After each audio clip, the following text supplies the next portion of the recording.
Good evening, good evening, good evening all of you. Audio video सबको clear आ रहा है क्या? एक बार आप लोग कनेक्ट हो जाएं फिर हम शुरू करें।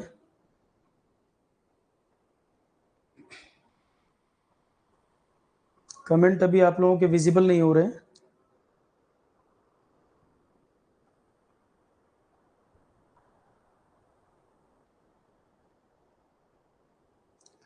हाँ, अब दिख रहे हैं comment. Good evening all, good evening. तो काफ़ी लोग कनेक्ट होना स्टार्ट हो गए हैं। अब हम शुरू करते हैं हमारा फर्स्ट सब्जेक्ट ईएससी प्रीलिम्स 2024 के लिए, that is engineering ethics.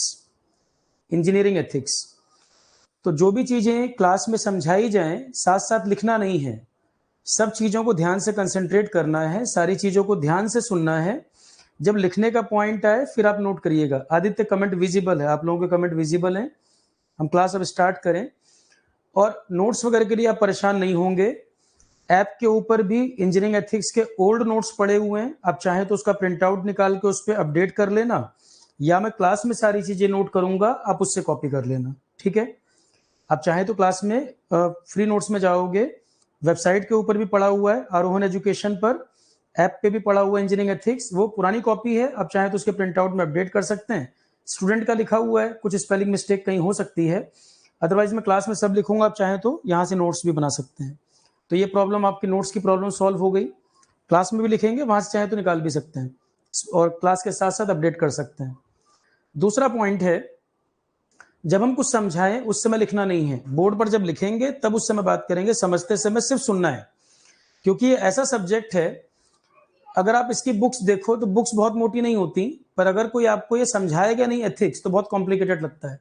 Simple subject है, एक बार कहानी की तरह बता दिया जाए, चीजें आपको याद रहेंगी, आप आराम से क्वेश्चन कर पाएंगे। ठीक है, जो लोगों को प्रॉब्लम थी, लैपटॉप लॉगिन नहीं था, डेस्कटॉप लॉगिन नहीं था, एक बैकएंड सपोर्ट होना चाहिए स्टूडेंट को, लाइव क्लास में कोई प्रॉब्लम अगर आ रही है, आप पिंड मैसेज में ऊपर देखेंगे लैपटॉप डेस्कटॉप से कैसे लॉगिन करना है, ORG कोड मांग रहा है, वो भी लिखवा दिया है। और टेलीग्राम का हमने एक ग्रुप बना दिया है आरोहन का, जिसपे भी कोई भी आपको प्रॉब्लम आए, टेक्निकल इशू आए, वीडियो रिलेटेड, ऑडियो रिलेटेड, आप उसमें पोस्ट कर सकते हैं। वो लिंक भी ऊपर टेलीग्राम का देखो अटैच कर दिया है। ठीक है, सारी बातें। तो कल जो एक आध लोगों को कुछ प्रॉब्लम आ भी रही थी, टेलीग्राम का एक सेपरेट ग्रुप बना दिया गया है, ऊपर आपको कमेंट लिंक में शो भी कर रहा है, पिंड मैसेज में। तो टेलीग्राम का लिंक वहां पर पड़ा है, आप उसको ज्वाइन करके अपना जो भी कंसर्न है, वो बैच कोर्स के बच्चों के लिए है, जो भी प्रॉब्लम है वहां पर आप अपना कंसर्न रेज कर सकते हैं और रियल टाइम में वो रिजॉल्व होता जा रहा है। क्लियर? अब हम स्टार्ट करें इंजीनियरिंग एथिक्स। देखो, सब्जेक्ट है इंजीनियरिंग एथिक्स।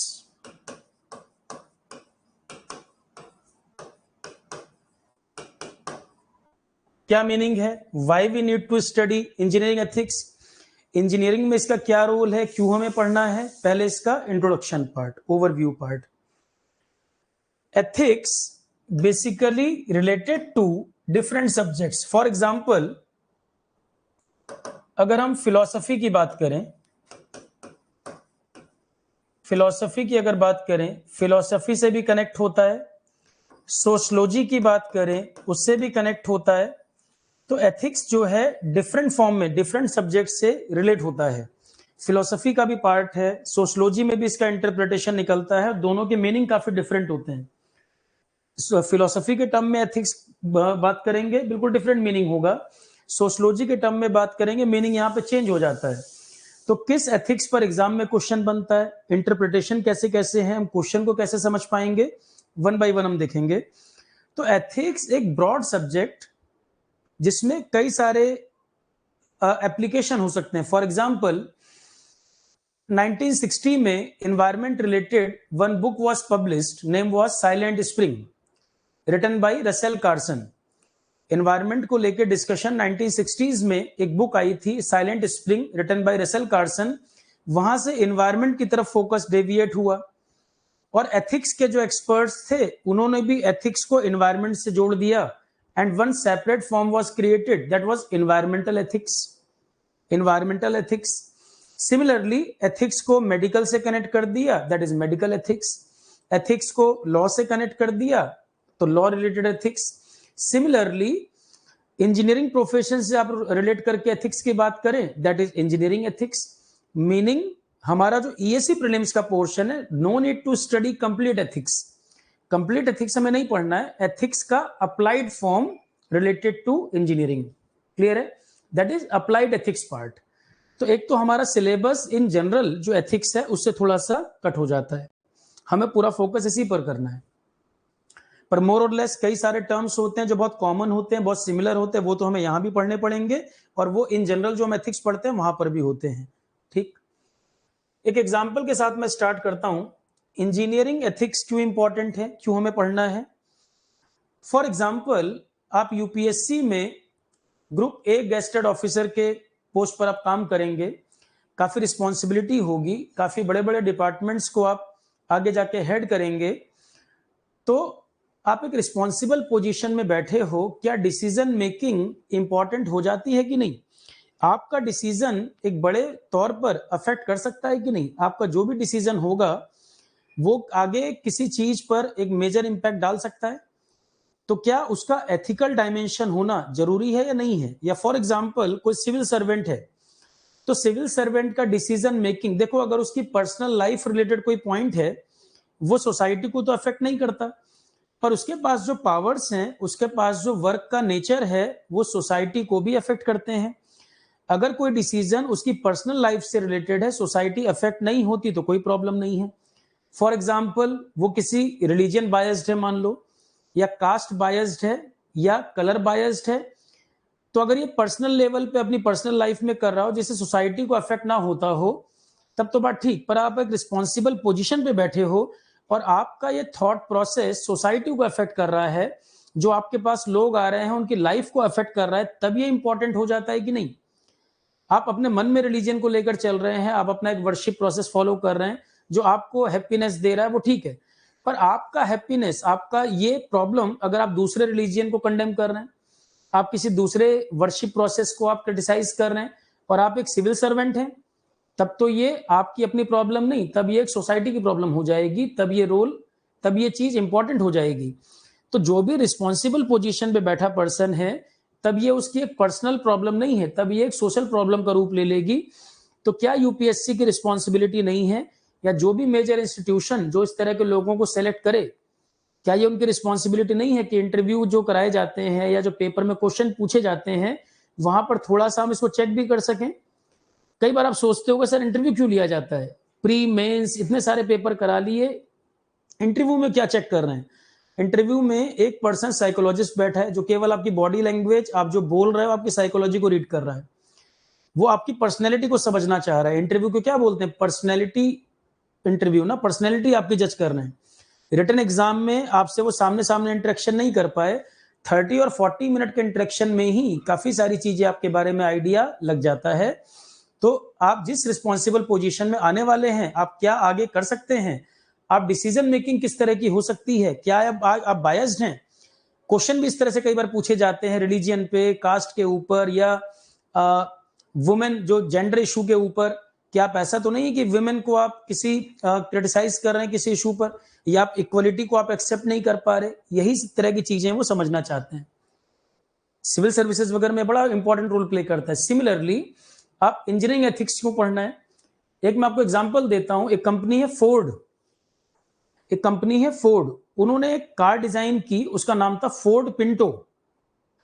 एक कार का मैं एग्जांपल देता हूं आपको, फोर्ड पिंटो। ये कार जब बनाई फोर्ड कंपनी ने, तो रियर कॉलिजन के कुछ इंसिडेंट हुए कि हाईवे पर कार चल रही है, पीछे से किसी ने इसको कॉलिजन किया, किसी ने टक्कर मारा, एक्सीडेंट हुआ, और कुछ ही समय में ये पूरी कार जो है फ्लेम्स में आ जाती थी, जल जाती थी। और एक एक्सीडेंट हुआ ऐसा जिसमें 3 टीनेजर गर्ल्स थी, उनकी डेथ हो गई। और ऐसे around 50 incident back to back report में आए। फोर्ड पिंटो कार जो कंपनी ने बनाई थी, रोड पर जो आई, इसमें फर्स्ट एक्सीडेंट हुआ जिसमें रियर कॉलिजन हुआ, पीछे से कार टकराई, 3 टीनेजर गर्ल्स थी और वो ऑन द स्पॉट डेथ हो गई। बैक टू बैक 50 इंसिडेंट के आसपास रिपोर्ट हुए। तो फिर वहां कोर्ट में यह मामला गया, फोर्ड कंपनी पर केस हो गया। किसका मतलब? इसके डिजाइन में फ्लॉ है, और डिजाइन किसने किया? इंजीनियर्स ने। तो इंजीनियर्स का रोल कई चीजों में बहुत इंपॉर्टेंट है। इतनी सारी मशीन्स बन रही हैं, कार बन रही हैं, हाईवे बन रहे हैं, आए दिन आप सुनते हो फ्लाईओवर जो है कोलैप्स कर गया, कोई ब्रिज का इशू हो गया, ठीक है। कई प्रकार इंजीनियर्स तो बहुत सारी चीजों से रिलेट कर रहे हैं, बहुत सारी चीजों से कनेक्टेड है वो तो फोर्ड पिंटो का जो इशू आया, ये मामला चला गया कोर्ट में, और कोर्ट ने कहा कि जो इसकी डिजाइनिंग की गई, फोर्ड पिंटो का जो डिजाइन था, उस डिजाइन में फ्लॉ था। तो और भी इंक्वायरी हुई तो पता लगा कि कंपनी ने कंपिटिटिव मार्केट की वजह से, कार की प्राइसिंग को कम करने की वजह से कंप्रोमाइज कर लिया। इसका मतलब कार इंजीनियर्स को आइडिया था सेफ्टी का, कि जब ये कार रोड पर आएगी तो सेफ्टी की प्रॉब्लम आएगी, इसमें ये इशू है कि जो फ्यूल टैंक का प्रॉब्लम है या तुरंत ही इसमें जो फायर हो जाती है, बर्निंग हो जाती है, ये प्रॉब्लम आएगा। पर क्योंकि कंपनी उनको पे कर रही थी, कंपनी के लिए वो अपनी रिस्पॉन्सिबिलिटी फुलफिल कर रहे थे, उन्होंने ऐसी कार डिजाइन कर दी जो अनसेफ थी पब्लिक के लिए। और बैक टू बैक जब कई इंसिडेंट हुए, कई एक्सीडेंट्स हुए, ये मामला कोर्ट में गया और कोर्ट ने जब जांच कराई तो पता लगा फ्लॉ था डिजाइनिंग में, मैनेजर और इंजीनियर ये सब गिल्टी पाए गए और कंपनी का रोल था उसमें। अब आप सोचो, मोमेंटरी बेनिफिट के लिए या शॉर्ट टर्म बेनिफिट के लिए या मार्केट कॉम्पिटिटिव है, अपने प्रोडक्ट को ज्यादा सेल करने की वजह से कितने लोगों की डेथ हो गई। क्या आप ह्यूमन लाइफ को मनी से कंपेयर कर सकते हो? अगर मान लो फॉर एग्जांपल कोई कार का एक्सीडेंट हो जाए और ये गेट डैमेज हो जाए, इस गेट को तो हम रिपेयर कर सकते हैं, पर कार के एक्सीडेंट से किसी पर्सन की डेथ हो जाए, क्या आप उसका वैल्यूएशन कर सकते हो? क्या ह्यूमन लाइफ को आप मनी के टर्म में कंपेयर कर सकते हो? नहीं कर सकते। तो फोर्ड पिंटो कंपनी पे जो केस वगैरह हुआ, ये जब मामले सामने आया, अब आप सोचो, ये प्रूव हो गया कि उन्होंने कंप्रोमाइज किया डिजाइनिंग के समय में, उनको पहले से आइडिया था कि पब्लिक सेफ्टी कंप्रोमाइज होगी, तब भी उन्होंने ऐसी कार रोड पर लाई। तो मार्केट इमेज खराब हो गई, और जब ये परसेप्शन बन गया कि ये कार अनसेफ है तो रोड से हटा दिया गया, और इनकी सेल जो है वो बहुत डाउन चली गई। तो लॉन्ग टर्म में क्या हुआ? लॉस हुआ। आप शॉर्ट टर्म बेनिफिट के चलते कार को लाए थे, वो भी मार्केट भी खराब हुआ, लोगों की लाइफ रिस्क भी हुआ, कई लोगों की डेथ भी हो गई, आपको कोर्ट की प्रॉब्लम भी झेलनी पड़ी, इंजीनियर मैनेजर भी लपेटे में आ गए जो कोर्ट का मामला हुआ, और लॉन्ग टर्म में इसकी रिसेल भी मतलब इसकी जो सेलिंग पॉइंट था इस कार का वो भी बंद हो गया, लोगों को ट्रस्ट फैक्टर खत्म हो गया इसके ऊपर, तो ह्यूज लॉस हुआ। अगर स्टार्टिंग में ही इस चीज को एड्रेस कर लिया जाता तो कितनी बड़ी प्रॉब्लम को रिजॉल्व किया जा सकता था। तो इंपॉर्टेंट पॉइंट क्या है? लोगों की लाइफ का इशू भी हुआ, आपको जुडिशियल प्रोसीजर भी झेलना पड़ा, आपकी मार्केट वैल्यू खत्म हो गई, और आपका बहुत बड़ा मनी जो इन्वॉल्व था उस कार से रिलेटेड वो भी आपको लॉस हो गया। सिर्फ थोड़ी सी समझदारी अगर दिखानी चाहिए थी कि कैसे हम लॉन्ग टर्म विजन के साथ चलें। क्लियर है? इंजीनियरिंग एथिक्स का एग्जांपल है। एथिक्स हमें इसलिए भी पढ़ना चाहिए कि एक बहुत सिंपल पॉइंट कि आप जॉब कर रहे हो, आपका एम्प्लॉयर आपको सैलरी दे रहा है, तो ऑब्वियस सी बात है आपकी रिस्पॉन्सिबिलिटी उस एम्प्लॉयर के लिए बनती है, उस एम्प्लॉयर के लिए आपकी रिस्पॉन्सिबिलिटी है कि आप अच्छी सर्विस दें, वो जो कहें आप उनको माने। पर पब्लिक सेफ्टी से ऊपर क्या एम्प्लॉय को सेटिस्फाई करना ये रिस्पॉन्सिबिलिटी है? यदि मैं आपसे कहूं कि पब्लिक सेफ्टी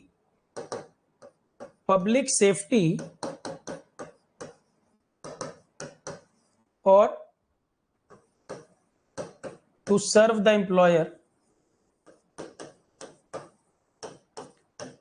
एम्प्लॉयर, अगर इनमें कंपैरिजन करें, ये बेस्ट है। अगर एम्प्लॉयर पब्लिक सेफ्टी को कंसीडर करके कोई वर्क करवा रहा है तो कंफ्लिक्ट होगा नहीं। अगर एम्प्लॉयर पब्लिक सेफ्टी को ऑलरेडी कंसीडर कर रहा है, इसको वैल्यू दे रहा है, जो टॉप कंपनीज हैं, फॉर एग्जांपल कई कंपनीज को लेके आपका बड़ा पॉजिटिव माइंडसेट होता है, फॉर एग्जांपल एप्पल, गूगल, ऐसी कंपनीज की वो पब्लिक सेफ्टी को भी प्रायोरिटी देते हैं। तो अगर कोई कंपनी पब्लिक सेफ्टी को ऑलरेडी कंसीडर किए हुए है और अपने मैनेजर, डिजाइनर, इंजीनियर उनको ऑलरेडी बोला है कि हमारी टॉप प्रायोरिटी पब्लिक सेफ्टी, तब तो कंफ्लिक्ट नहीं होगा। पर कॉम्पिटिटिव मार्केट में ऐसी भी कंपनी है जो कहेंगे profitability is our main priority, कि how to maximise our profit. केवल उनका फोकस अगर इसके ऊपर हो कि how to maximise our profit, हमें अपना बस प्रॉफिट इंक्रीज करते जाना है, और कई बार ये ग्रीड इतनी ज्यादा हो जाती है कि पब्लिक सेफ्टी को भी कंप्रोमाइज कर देते हैं, और आगे जाके कोई मेजर एक्सीडेंट हो जाए, जैसे कोई रेलवे एक्सीडेंट हो जाए, कोई ब्रिज कोलैप्स कर जाए, कई प्रकार के, कोई आपने कार का डिजाइन किया, वो आपने फ्लॉ कर दिया उसके अंदर सिर्फ प्रॉफिटेबिलिटी के लिए, क्या ये एथिक्स की दुनिया में एक्सेप्टेबल होना चाहिए? क्या इंजीनियर्स की रिस्पॉन्सिबिलिटी इन सब चीजों में बढ़ जाती है? दैट इज द रीजन कि why we are studying engineering ethics here. यही रीजन है कि क्यों हमें इंजीनियरिंग एथिक्स पढ़ना चाहिए और क्यों आपके सिलेबस में इसको ऐड किया गया जब पैटर्न चेंज हुआ था। ठीक है, पर कई लोग ऐसे हैं कि एथिक्स पढ़ा भी दो, एथिक्स पढ़ने के बाद भी वो करप्शन वगैरह या गलत जो उनको करना है वो करेंगे, क्योंकि एक कंसाइंस भी तो होता है, एक हमारी अंतरात्मा भी तो होती है। कई लोगों की अंतरात्मा उनको जगाती है, उनको वार्न करती है, उनको बार बार समझाती है, तो वो गलत नहीं करते। कई लोग अपने कंसाइंस को भी सप्रेस कर देते हैं, अपनी अंतरात्मा को भी दबा देते हैं, उसकी बात नहीं सुनते तो वो गलत रास्ते पर चलते जाते हैं और अपने आप में वो खुद को जस्टिफाई करने लगते हैं, जबकि वो जानते हैं मिरर के सामने अगर वो खड़े होंगे उन्हें पता होगा वो गलत कर रहे हैं, पर वो जबरदस्ती अपने आप को जस्टिफाई करना चाहते हैं क्योंकि अंतरात्मा की बात नहीं सुनते। ऐसा कोई व्यक्ति नहीं है जिसका कंसाइंस उसको नहीं बोलता हो कि आप गलत कर रहे हैं। ठीक है, अब आप सोचेंगे सर एथिक्स कब शुरू होगा? ये एथिक्स ही चल रहा है, ये पूरा सब्जेक्ट ही स्टोरी की फॉर्म में है। देखो मैं एक बहुत सिंपल बात आपको कहूं, इसीलिए मैंने कल बोला था बहुत एंजॉय करोगे इस सब्जेक्ट को। कई बार आपके मन में बहुत सारे के सवाल आते हैं, सर मैं रोड पर जा रहा था, मैंने रोड पर एक इंसिडेंट देखा, बहुत लोगों ने भीड़ लगाई थी, कोई एक्सीडेंट हुआ, या मैंने देखा कुछ गरीब बच्चे घूम रहे थे। कई बार आपका माइंड स्विंग होता रहता है, बहुत तरह के भाव आते रहते हैं। कई बार आप जल्दी में हो, रोड से आगे निकल जाते हो, कभी कभी आपका मन करता है नहीं रुक कर उस बच्चे को कुछ खिला दें, कभी कभी आप इग्नोर कर देते हो, कभी कभी आप बहुत कंसर्न हो जाते हो किसी इश्यू पर, या आप रोड पर कोई प्रॉब्लम हुई आप हेल्प करने लगते हो। मन तो आप ही का है, पर्सनैलिटी आप ही की है, पर कई बार हमारा नेचर ऐसे, हमारा माइंड स्विंग होने लगता है। तो एथिक्स में बहुत सारी चीजें, ये बाहर नहीं है, ये आपके अंदर है। ये जो दुनिया है, बहुत सारे सवाल जवाब ऑलरेडी आपके माइंड में चलते रहते हैं, मैं सिर्फ उनको वर्ड्स दे रहा हूं, एक प्रॉपर ऑर्गेनाइज मैनर में मैं आपको उनको बता रहा हूं। ये ऑलरेडी आपके अंदर सारी चीजें हैं। यहाँ पे ऐसा कुछ नहीं मिलेगा जो बिल्कुल नया हो, आपने कभी वर्ड ही ना सुना हो, कि जैसे साइकोपैथी, साइको एनालिटिक सिंड्रोम करके कोई वर्ड बोल दूं जो आपने कभी सुना ना हो, इस तरह का कुछ नहीं है। ये सिंपल एक बात है जो आपके अंदर है, मैं सिर्फ उनको एक दिशा देने का काम कर रहा हूं, शब्द दे रहा हूं कि एक कहानी के माध्यम से आपको वो समझ आ जाए, और जैसे जैसे स्टोरी चलेगी आपको लगेगा सर ये तो मेरी बात हो रही है, मैं तो रोज सोचता हूं इस बात को, पर मैं समझ नहीं पाता कि शब्द क्या दूं इनको बोलने के लिए, किन शब्दों के साथ मैं इसको एक्सप्रेस करूं, मतलब एक्सप्रेस नहीं कर पाते, मन में आता है बात। कई बार आप कहते हो सर सबकॉन्शियस माइंड में मेरे ये आया, कॉन्शियस माइंड में ये आया। कई बार आप चर्चा करते हो कि सबकॉन्शियसली मैं ऐसा हूं या कॉन्शियस माइंड मेरा ऐसा काम कर रहा है। तो ऑलरेडी थॉट प्रोसेस में आपके बहुत सी चीजें आपको पता है, बस हम उनको एक डायरेक्शन दे रहे हैं और एक ऑर्गेनाइज मैनर में स्टोरी की फॉर्म में आपको बताते चलेंगे। तो वन बाई वन जहां जहां कंफ्यूजन, कोई डाउट, थोड़ा सा गैप है, हम उसको एक कनेक्शन बनाते जाएंगे, कनेक्ट करते जाएंगे, तो सब्जेक्ट आपको बड़ा सिंपल लगेगा स्टोरी की तरह। तो इंजीनियरिंग एथिक्स हमें क्यों चाहिए? मैंने एक एग्जांपल दिया फोर्ड पिंटो का, एक गाड़ी का एग्जांपल दिया, हजारों एग्जांपल हैं। भोपाल गैस ट्रेजेडी का एग्जांपल भी है, स्पेस चैलेंजर शटल एक थी उसका भी एक्सीडेंट, वो भी एग्जांपल है, चेरनोबिल डिजास्टर का एग्जांपल, हजारों एग्जांपल अपने पास। हम केस स्टडी को लेकर भी बता पाएंगे कि इंजीनियरिंग एथिक्स क्यों इंपॉर्टेंट है। जहां केस स्टडी भी वो वाली मैं बताऊंगा आपको जो इंजीनियरिंग स्पेसिफिक है, कि इंजीनियर्स की गलती से जहां पर जो प्रॉब्लम्स हुई हैं और कैसे उनको अवॉइड किया जा सकता था, क्या मेजर इश्यूज आए, ताकि कल को आप किसी प्रोजेक्ट पर काम कर रहे हो तो पहले से आपको ये पता हो कहानियां, कि एक छोटी सी गलती, एक बड़े पद पे बैठा व्यक्ति या एक डिजाइनर या एक बड़ा इंजीनियर, उसकी एक छोटी सी मिस्टेक, छोटा सा इग्नोरेंस कितना बड़ा एक कैटास्ट्रॉफिक रिजल्ट दे सकता है। कैटास्ट्रॉफिक मतलब डिवास्टेटिंग, बिल्कुल बर्बाद करने वाला। ठीक है, तो सबसे पहले एथिक्स का इंट्रोडक्शन। एथिक्स के लिए completely different type of mindset is required. You can not understand ethics by using mathematics और science logic. For example mathematics में you want to get absolute result कि x प्लस वाई की value 7, तो 7 only possible, but ethics में no. Ethics में आपको एक middle approach follow करना होता है। मैथ्स और साइंस के साथ आप इस सब्जेक्ट को नहीं समझ सकते। Different type of mindset is required here. Ethics में जैसे फॉर एग्जांपल मैं आपसे कहूं, एक बहुत ही simple example, you are a good person और बैड पर्सन, आप मुझे कमेंट में बताओ आप एक अच्छे पर्सन हो या बुरे पर्सन हो, इसका आंसर करिए। You are a good person और बैड पर्सन?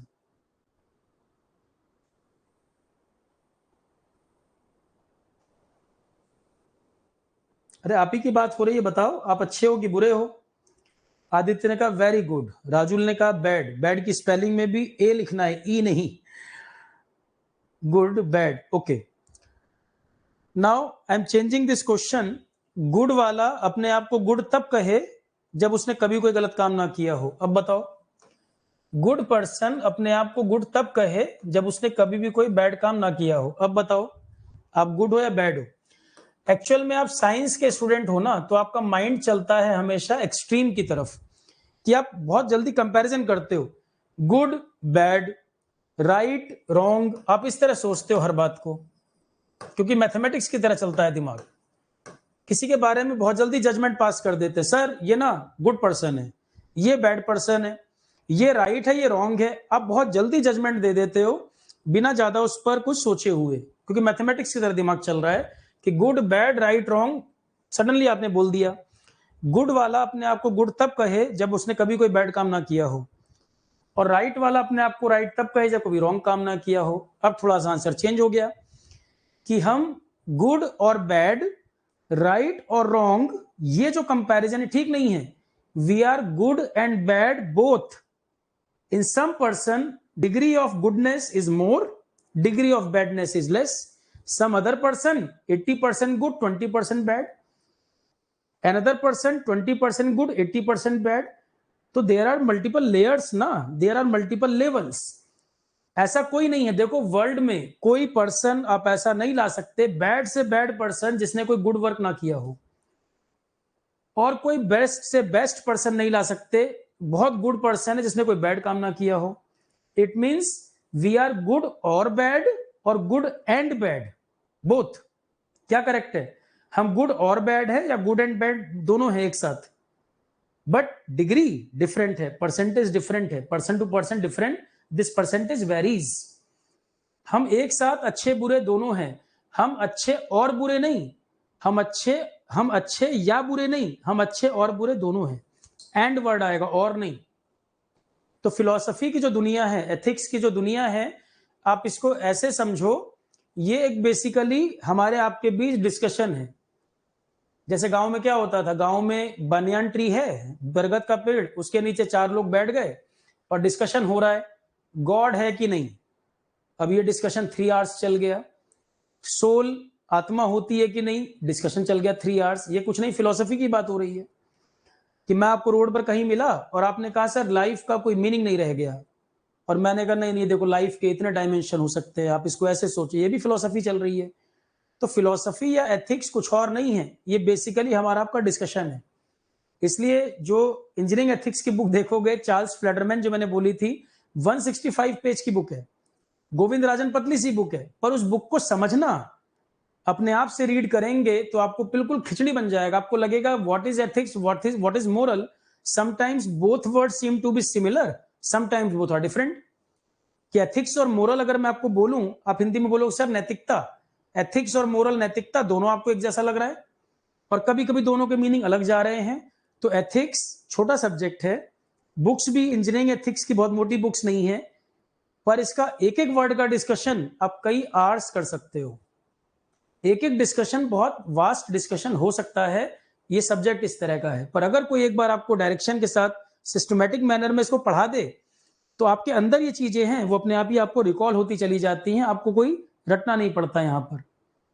ठीक है, इस तरह का सब्जेक्ट मैं आपको नेचर सब्जेक्ट का बता रहा हूं, इसका नेचर इस तरह का है। और समाज में जो चल रहा है आजकल, लोग क्या कहते हैं सर आजकल ना लोगों में रिजिडिटी बहुत बढ़ गई है। रोड पर गाड़ी लेके निकलते हैं, उसमें बेसबॉल का बैट लेकर निकलते हैं, अगर गाड़ी किसी की टच कर जाए तो एक दूसरे से झगड़ा कर लेते हैं।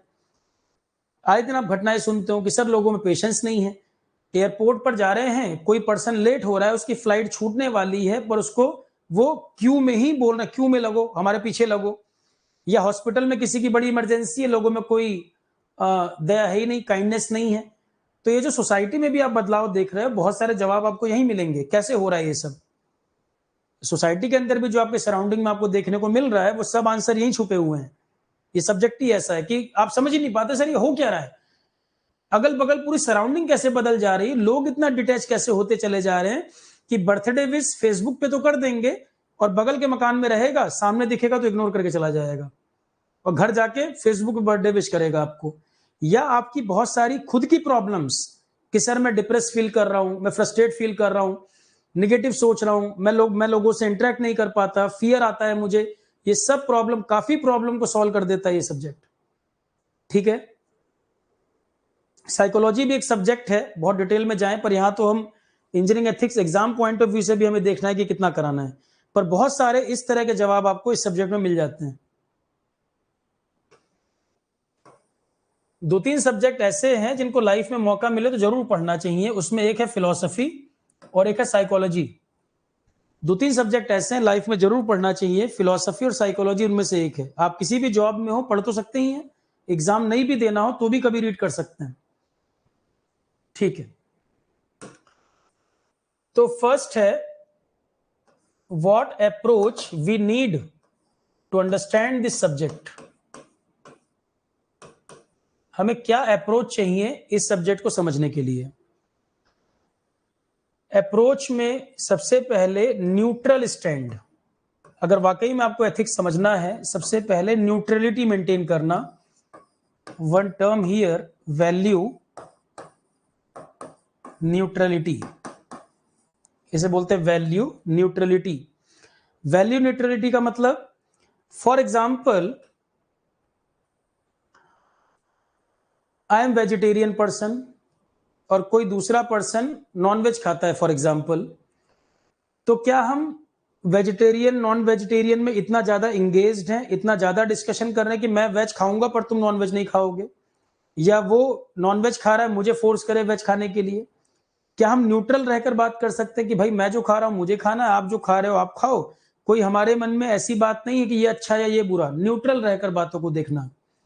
या फॉर एग्जाम्पल रिलीजियन में आप ऐसी बहुत बातें सुनते हैं कि for example Hinduism is good, Islam is also good. कई पर्सन है जो एक डिबेट डिस्कशन का स्कोप देते हैं कि फॉर एग्जाम्पल कोई वर्ड आया गॉड को लेकर, और हिंदू जो पर्सन है वो कह रहा है कि हाँ गॉड एग्जिस्टेंस के बारे में मेरी अपनी एक थ्योरी है, पर मुझे कोई प्रॉब्लम नहीं है अगर आपका एक अलग कंसेप्ट है गॉड को लेकर, एक एक्सेप्टेंस होना। तो जो न्यूट्रल पर्सन होगा, न्यूट्रलिटी जहां पर होगी वही इस बात को एक्सेप्ट कर पाएगा, कोई एक्सट्रीम पर होगा तो इसको एक्सेप्ट नहीं कर पाएगा। तो हमें एथिक्स में देखो, एथिक्स में हर चीज में डिबेट डिस्कशन की बात आ रही है कि आपने एक एंगल रखा, for example Sati system is good और बैड। हस्बैंड की डेथ हो जाती थी, जो वाइफ होती थी, सोसाइटी ने एक रूल बनाया था कि उसको भी हस्बैंड के साथ जला देते थे। अब आज के टाइम पे देखेंगे तो सती सिस्टम इज नॉट गुड, तभी तो उसको बैन किया गया, उसके लिए एक्ट पास किया गया, रोका गया। पर जब वो सती सिस्टम चलता था तो वो सिस्टम लोगों ने ऐसा बनाया हुआ था रूल, तभी तो होता था। कहीं तो वो रूल बना होगा, कुछ लोगों ने वो रूल बनाए होंगे, तो वो सिस्टम उस समय चल रहा था। तो क्या उस समय लोगों को समझ नहीं थी? या कुछ लोगों को समझ रही होगी तो उन्होंने बोला नहीं होगा, या कुछ लोगों ने बोला भी होगा तो सोसाइटी ने उनको किनारे कर दिया होगा, एक्सेप्ट नहीं किया होगा। फिर धीरे धीरे धीरे करके सोसाइटी में चेंजेस आए, लोगों ने एक्सेप्ट करना शुरू किया, कुछ लोगों ने आवाज उठाई, फॉर एग्जाम्पल राजा राम मोहन रॉय, और भी लोग सपोर्ट में आए और धीरे धीरे वो सिस्टम खत्म हो गया। तो सोसाइटी के अंदर भी जो चेंजेस होते हैं, क्या वो रैंडम वन डे में हो जाते हैं या ग्रेजुअल होते हैं? सोसाइटी के अंदर अगर कोई चेंज भी आता है तो रैंडम चेंज होता है या ग्रेजुअल चेंज होता है? ग्रेजुअल चेंजेस होते हैं। For example child labour issue इशू, चाइल्ड लेबर के लिए कई लॉ बने हुए हैं, still so many peoples are following. आप ढाबा वगैरह पे देखेंगे अभी भी चाइल्ड लेबर हो रहा है। सिमिलरली विडो रीमैरिज, बंगाल वगैरह में ये बहुत मेजर इशू होता था, विडो रीमैरिज करना एक बहुत मेजर प्रॉब्लम थी कि रीमैरिज कर सकें। ईश्वर चंद्र विद्यासागर ने इस जिंक्स को, इस चीज को ब्रेक किया। तो जब उन्होंने ये किया तो उस समय भी लोगों ने तुरंत एक्सेप्ट तो नहीं किया होगा, धीरे धीरे समझ में आया कि भाई एक विमेन की पूरी लाइफ को आप खराब कर रहे हो अपने ऑर्थोडॉक्स कंसेप्ट की वजह से, अननेसेसरी झूठे कस्टम की वजह से। तो वो इंप्रूवमेंट हो गया। अगर ईश्वर चंद्र विद्यासागर और 500 ईयर पहले होते तो शायद वो कर भी ना पाते, हो सकता है उनकी किलिंग हो जाती, उनको मार देते लोग। तो जिस टाइम फ्रेम में, जिस सोसाइटी में जो काम हुआ है, जब सोसाइटी में एक्सेप्टेबिलिटी धीरे धीरे बढ़ी होगी, स्टार्टिंग में जो ट्रांजिशन लाया उसको बहुत मेजर इशू फेस करना पड़ा। स्टार्टिंग में जो चेंज लाया उसको बड़ा मेजर प्रॉब्लम हुआ। जैसे गैलीलियो ने बोल दिया कि सन जो है वो अर्थ के किनारे घूम रहा है, कोपरनिकस और गैलीलियो दोनों। तो गैलीलियो ने क्या बोला कि सन जो है अर्थ के किनारे घूम रहा है। चर्च की मोनोपोली थी वहां पर, चर्च ने कहा ये कैसे, आपने तो रिलीजियस चीज पे बोल दिया।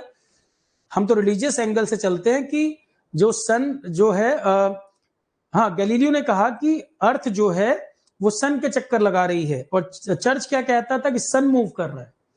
गैलीलियो ने बोला, कोपरनिकस गैलीलियो, इनका कंसेप्ट था कि सन सेंटर में, अर्थ मूव कर रही है, और उससे पहले चर्च क्या मानता था कि सन जो है वो मूव कर रहा है। तो गैलीलियो ने जब ये स्टेटमेंट दिया कि रियल में अर्थ मूव कर रही है और चर्च कहता था सन मूव कर रहा है, गैलीलियो को पनिशमेंट हो गया था, क्योंकि एक्सेप्टेबिलिटी नहीं थी। ये इतनी बड़ी बात थी कि एक्सेप्ट ही नहीं कर पाए वो। अपना एक रिलीजियस उनका जो सेंटिमेंट बना हुआ था, उन्होंने कहा ये कैसे हो सकता है, ये तो धर्म के खिलाफ हो गई बात। सोक्रेटिस को पॉइजन दिया, जहर दिया, क्योंकि सोक्रेटिस को उस टाइम फ्रेम में एक्सेप्ट ही नहीं कर पाए लोग। सोक्रेटिस बहुत बड़ा दार्शनिक है, कहीं पर मैं उसके बारे में एक दो स्टोरी बताऊंगा। सोक्रेटिस को एक्सेप्ट ही नहीं कर पाए। अब आज के टाइम में सोक्रेटिस होता तो उनका एक्सेप्टेंस ज्यादा होता दुनिया में, पर जिस टाइम फ्रेम में वो थे तो लोग एक्सेप्ट ही नहीं कर पाए, उनको पॉइजन दे दिया गया।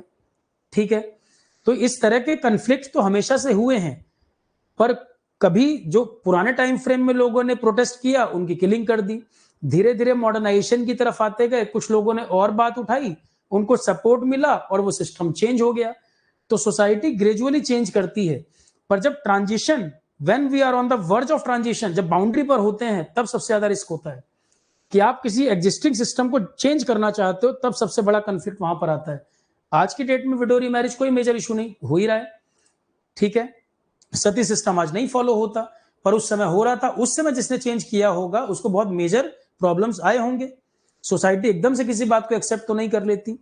तो सबसे पहला वैल्यू न्यूट्रलिटी, एक वर्ड, एथिक्स को समझने के लिए आपका अप्रोच एक तो होना चाहिए वैल्यू न्यूट्रलिटी। वैल्यू न्यूट्रलिटी का क्या मतलब है? फॉर एग्जाम्पल, वैल्यू न्यूट्रलिटी अगर एक सिंपल वर्ड में बोलें, value meaning is what?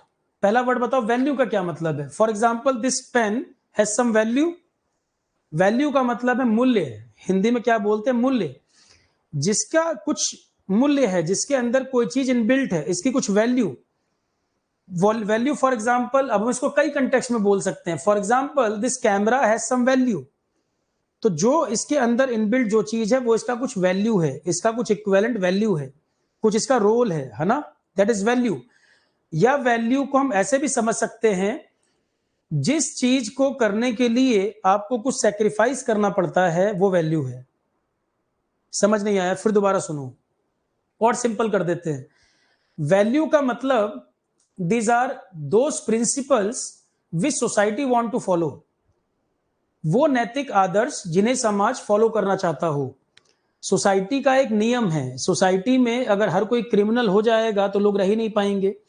Majority comfortably रहे, लोग आपस में एक बॉन्डिंग में जुड़े रहें, तो उसके लिए एक सोशल कॉन्ट्रैक्ट होना बहुत जरूरी है। समाज में एक अच्छी बॉन्डिंग होना, कुछ रूल रेगुलेशन होना बहुत जरूरी है।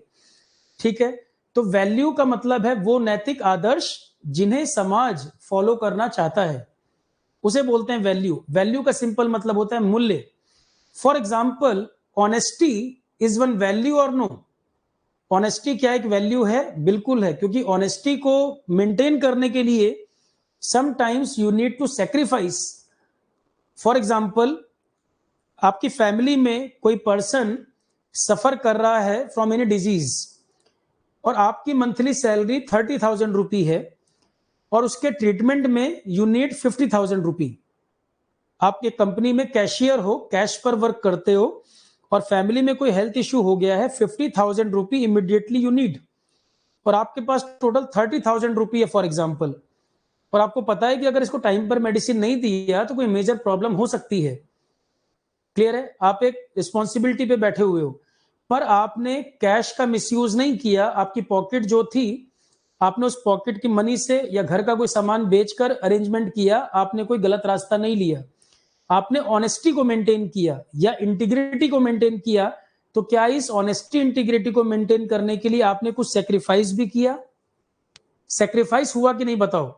आपको अपने अंदर इस ट्रेट को मेंटेन करने के लिए, इस कैरेक्टर को मेंटेन करने के लिए, इस क्वालिटी को मेंटेन करने के लिए कुछ सेक्रीफाइस करने पड़ते हैं।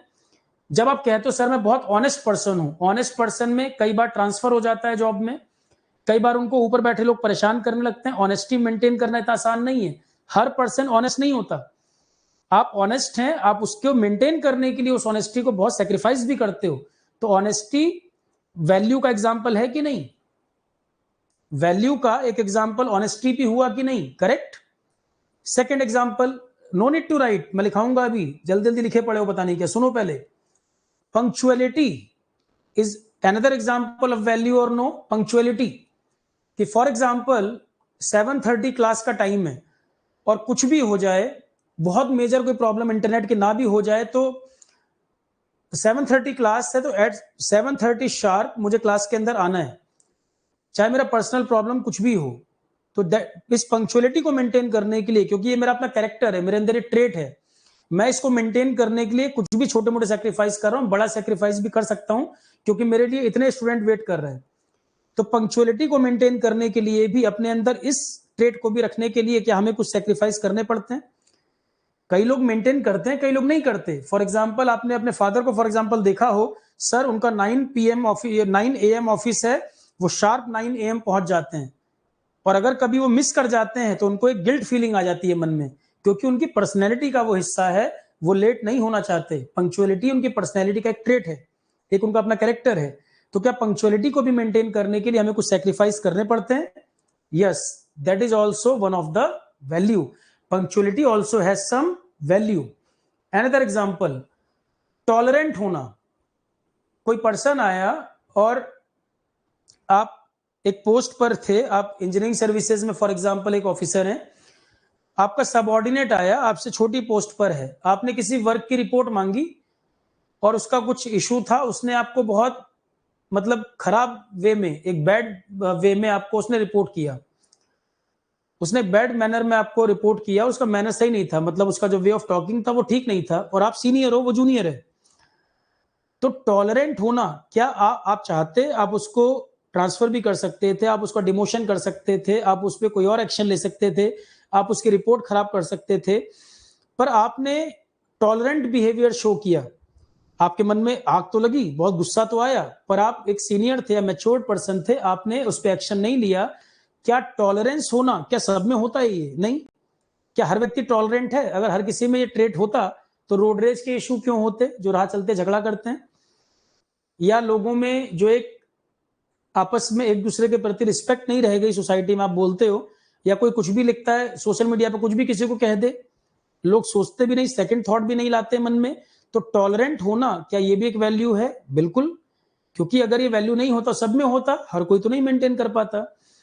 Next point, self respect. Having self respect is also one of the example of value और नो? आत्मसम्मान होना, सेल्फ रिस्पेक्ट होना।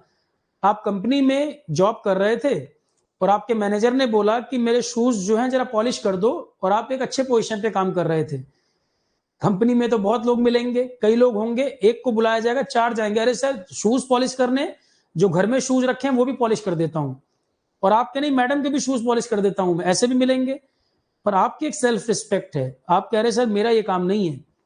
आत्मसम्मान, भले आपको उस जॉब में नुकसान ही हो जाए, कई लोग कंपनी में ऐसे मिलेंगे, कुछ होंगे, मैक्सिमम मिलेंगे बटरिंग वाले कि सर बुरा ना मान जाए, पर आप अपने आत्मसम्मान से समझौता नहीं करते। कंपनी ने जिस काम के लिए आपको रखा है, आप उस काम को ईमानदारी से कर रहे हैं, उसके अलावा आप अपनी डिग्निटी, आप अपने सेल्फ रिस्पेक्ट से कंप्रोमाइज नहीं करेंगे।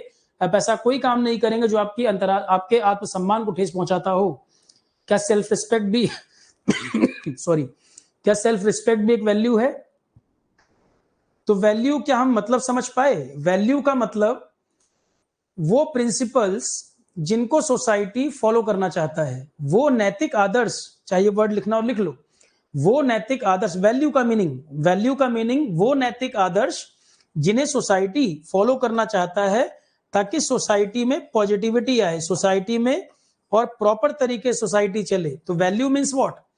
वैल्यू मीन्स वो नैतिक आदर्श, लिखना चाहो तो लिख लो ये वर्ड, आम भाषा में कहें, वो नैतिक आदर्श जिसे सोसाइटी फॉलो करना चाहता है for better regulations, for better functioning of the society.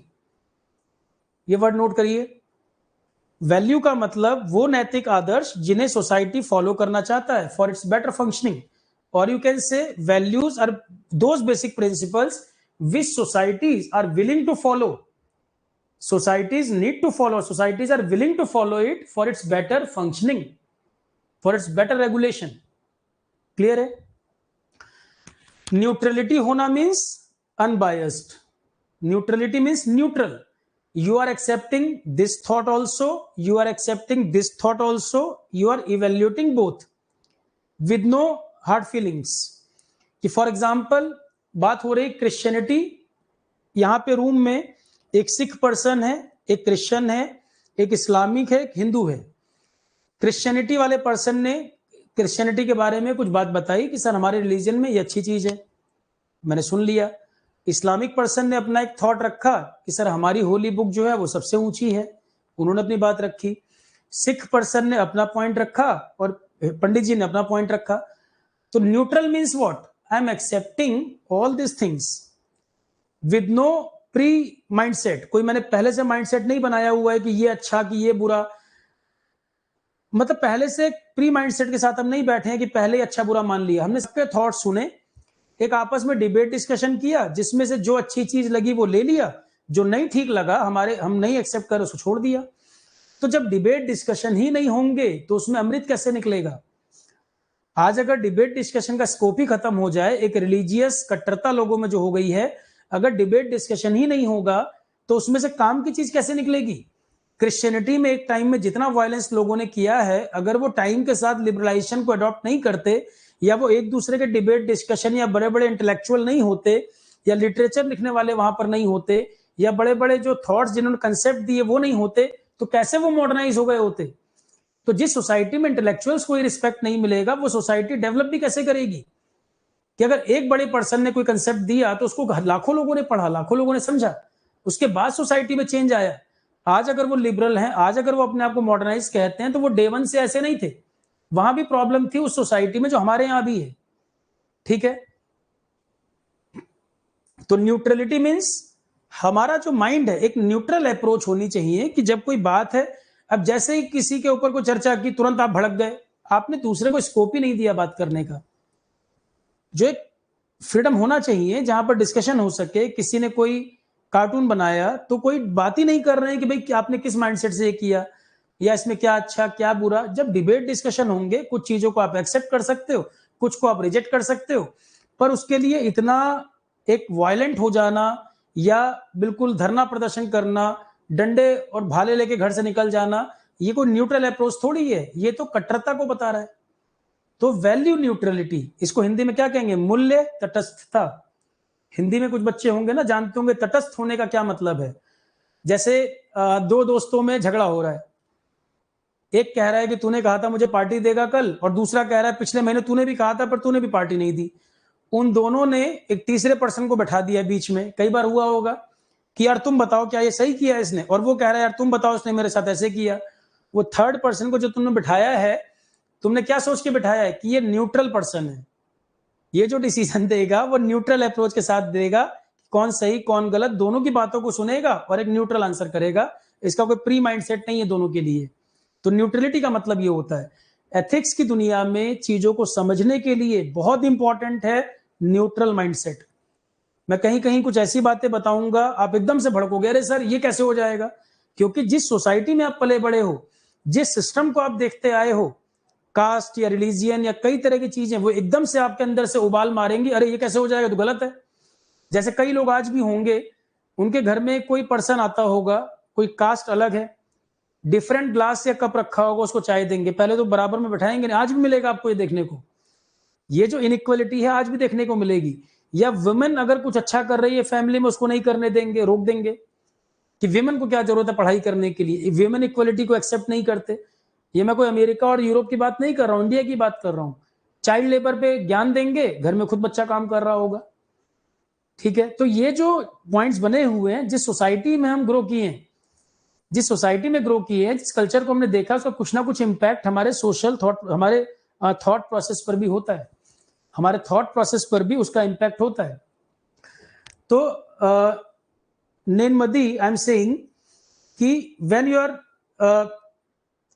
the society in which you are growing, that society had some impact on your thought process or no?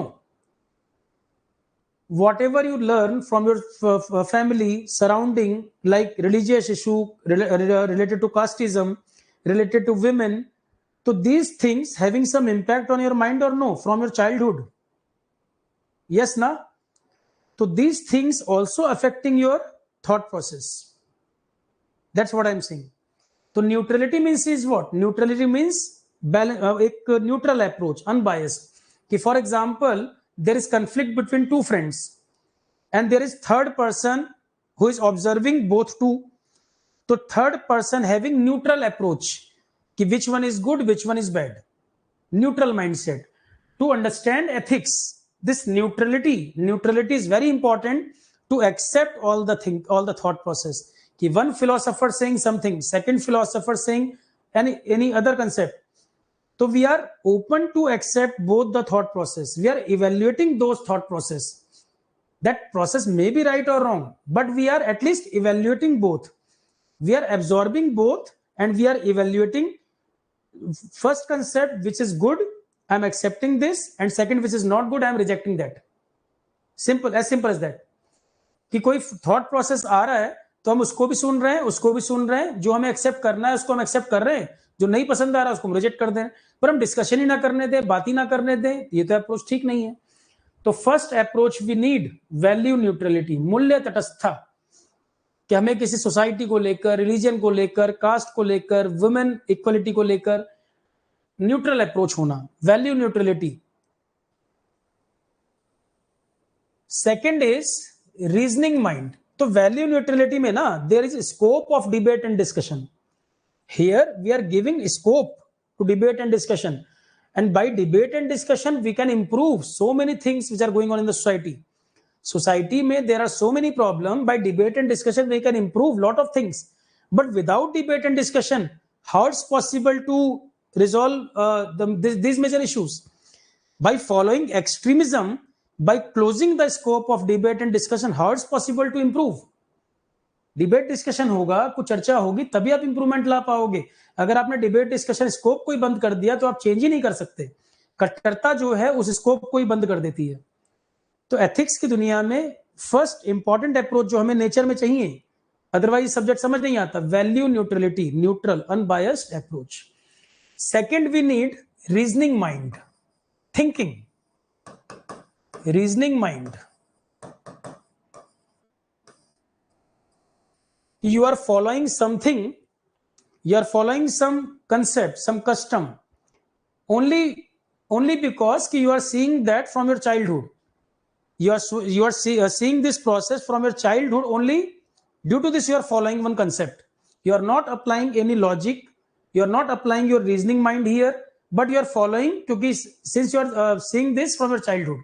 बचपन से आप किसी चीज को देखते आ रहे हैं, लगातार आप सराउंडिंग में देख रहे हैं, इसलिए आप फॉलो कर रहे हैं, कोई लॉजिक नहीं है उसके पीछे. तो रीजनिंग माइंड होना. Reasoning mind means if you are following something तो यू आर थिंकिंग और नॉट कि why we are following this concept. For example idol worship, और for example you are discriminating between black and white person, or you can say caste or religion related.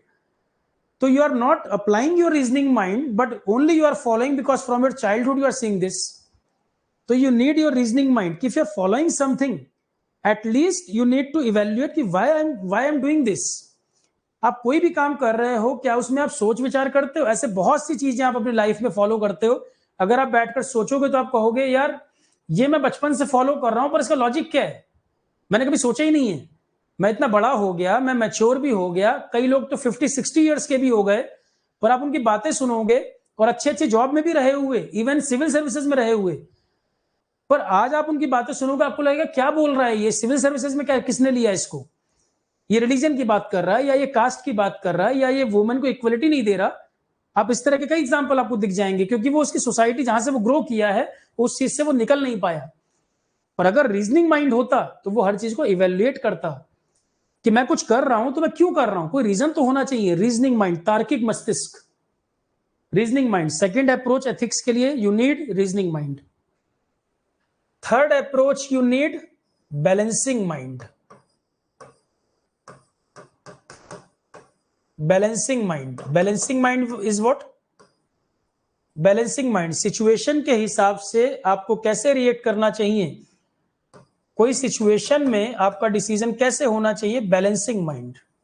One is reasoning mind, logic लगाना, proper उसमें अपना mind apply करना, reason पे जाना, reasoning, तार्किक मस्तिष्क. और बैलेंसिंग माइंड मीन्स कि for this problem there are 10 ways, for this problem there are 10 ways, which one is good. Balancing mind, किसी एक्सट्रीम को पकड़ना नहीं, बैलेंसिंग माइंड कि सही सॉल्यूशन क्या हो सकता है इस पर. तो एथिक्स को समझने के लिए balancing mind is also required. Third approach है बैलेंसिंग माइंड. तो कैसे एथिक्स समझ में आएगा? One is value neutrality, neutral stand, unbiased होना चाहिए. Second is logical, reasoning mind. Third is balancing mind कि बहुत जल्दी एक्सट्रीम को नहीं पकड़ना है, बहुत जल्दी गुस्से में नहीं आ जाना है. Balancing mind means there are 10 ways, there are so many discussion, which one is suitable for me या which one is good in this particular situation. तो बैलेंसिंग माइंड होना. कई बार कहते हैं ना सर इतनी सारी चीजों में बैलेंस बनाना है. In general, when we are saying this balancing word, balancing meaning is what? That there are so many things and we are making balance of that. Neither this extreme nor that extreme. We are balancing. Clear है? बुद्धा का concept, for example, middle path concept you can say. Buddhism में बोलते हैं ना middle path. तो balancing mind, सारी चीजों को इवेल्युएट करने के बाद बैलेंसिंग कहां पर बेटर है, तो ऐसा माइंड होना चाहिए, balancing mind. And fourth concept you need continuum approach. Fourth, there is continuum approach. Continuum approach. What is continuum approach? Very simple concept, continuum approach. See here, there is one thing known as dichotomy. एक word होता है dichotomy, Hindi में बोलते हैं द्वैधवाद. द्वैधवाद, dichotomy. Dichotomy means science student का basically mind कैसे वर्क करता है. Sir this is good, this is bad, this is right, this is wrong, that person is courageous and second person is coward. In you are thinking in extreme, there are two extremes, one is this extreme, second one is this. तो आप कैसे इसको evaluate करते हो? Sir that person is good और bad, that person is right और wrong, that person is courageous, that person is coward. What is continuum approach? In ethics world, in ethics, this particular subject, you need continuum approach. Sir, in between good and bad, there are multiple layers. कि one person is 60% good, 40% bad. Second person is 80% good, 20% bad. There are multiple layers. That is continuum approach. Dichotomy means both the extremes. Continuum approach means lies in between. Dichotomy कहता है या तो ये extreme या तो ये extreme. Mathematics में क्या कहते हैं? सर 7 की power 2, 7 into 7 49, no other answer is possible. But in ethics world, good और bad both are extreme, but in reality we are lying in between. In between. Maths में आप मैं बोलूं कि 2 की पावर 3, 2 क्यूब, आप कहोगे सर 2 into 2 into 2, 2 2 जा 4, 4 2 जा 8, एग्जैक्ट आंसर आया. क्या एथिक्स में आप बोल सकते हो? एथिक्स में आप एग्जैक्ट आंसर निकाल सकते हो क्या? आप किसी गुड पर्सन को गुड तब कहना जब 100% गुड हो, किसी बैड को बैड तब कहना जब 100% बैड हो. डाइकोटमी का मतलब एक्सट्रीम हम सोचते हैं. इन जनरल जो हम लाइफ में बोलते हैं ऐसे बोलते थे, ये अच्छा है, ये खराब है, वो बहादुर, वो कायर, ऐसे हम इवेल्युएट करते हैं. जबकि रियल में इसके बीच में चीजें लाई करती हैं. That is continuum approach. तो एथिक्स को समझने के लिए आपको माइंड ओपन करना पड़ेगा. दोनों चीजें एक साथ हो सकती हैं. गुड और बैड एक साथ एग्जिस्ट करते हैं. किसी में उसका डिग्री परसेंटेज कम, किसी में ज्यादा. क्या हम ये समझ पाए? पहले आप मुझे कंप्लीट करें, ये कंप्लीट बताएं कि जो हमने स्टार्ट की है बात यहां तक समझ आया? कुछ लोग सोच रहे होंगे सर एथिक्स का बचा है, एथिक्स ऑलरेडी चल रहा है, एथिक्स का ही पार्ट है ये. आप क्वेश्चन तब तक नहीं बना पाओगे जब तक ये कहानी नहीं समझ आएगी, इसकी जो सोल है सब्जेक्ट की. क्या यहां तक सब लोग समझ पाए हैं? आगे बढ़ें.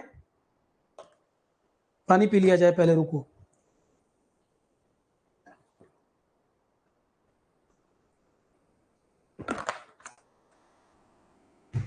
सब्जेक्ट कुछ ठीक लग रहा है या बोरिंग सा तो नहीं लग रहा?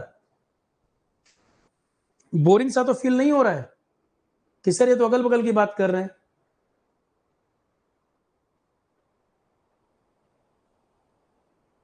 Value means these are those things, or you can say those principles which society is willing to follow. Society जिसको चाहता है फॉलो करना, क्योंकि सोसाइटी में वो चीज इंप्रूवमेंट लाएगा। वो नैतिक आदर्श जिसे समाज फॉलो करना चाहता है, इसका मतलब है वैल्यू। वो नैतिक आदर्श जिसे समाज फॉलो करना चाहता है, क्लियर, दैट इज वैल्यू। तो continuum approach lies in between, and dichotomy meaning is what? Dichotomy means extreme point, that is dichotomy. Continuum lies in between. तो डाइकोटोमी का मतलब है ये एक्सट्रीम या ये एक्सट्रीम, और कंटिन्यूम इनके बीच में चीज लाई करती है। एथिक्स में हमें फ्लेक्सिबल रहना पड़ता है कि दोनों एक साथ भी लाई कर सकते हैं।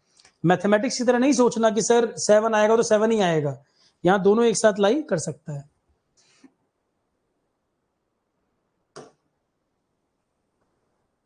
यहां तक कुछ नोट करना हो कर लो, फिर हम आगे बढ़ें। यहां तक कोई पॉइंट नोट करना चाहे कर लीजिए, फिर हम आगे लिखें।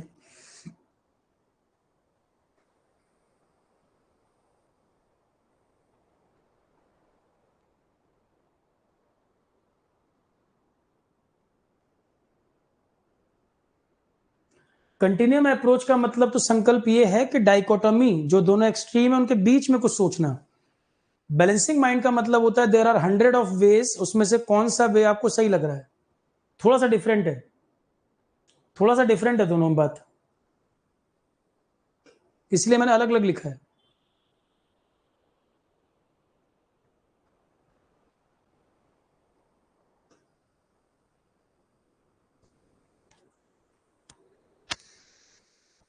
इसके अलावा कुछ टर्म्स हैं जो हमें समझने हैं। One of the term is attitude, one of the term is aptitude, one of the term value, one is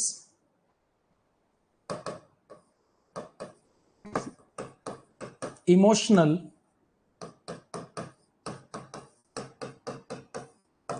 intelligence, and one is our conscience. One is our conscience. So these 5 terms we need to understand here.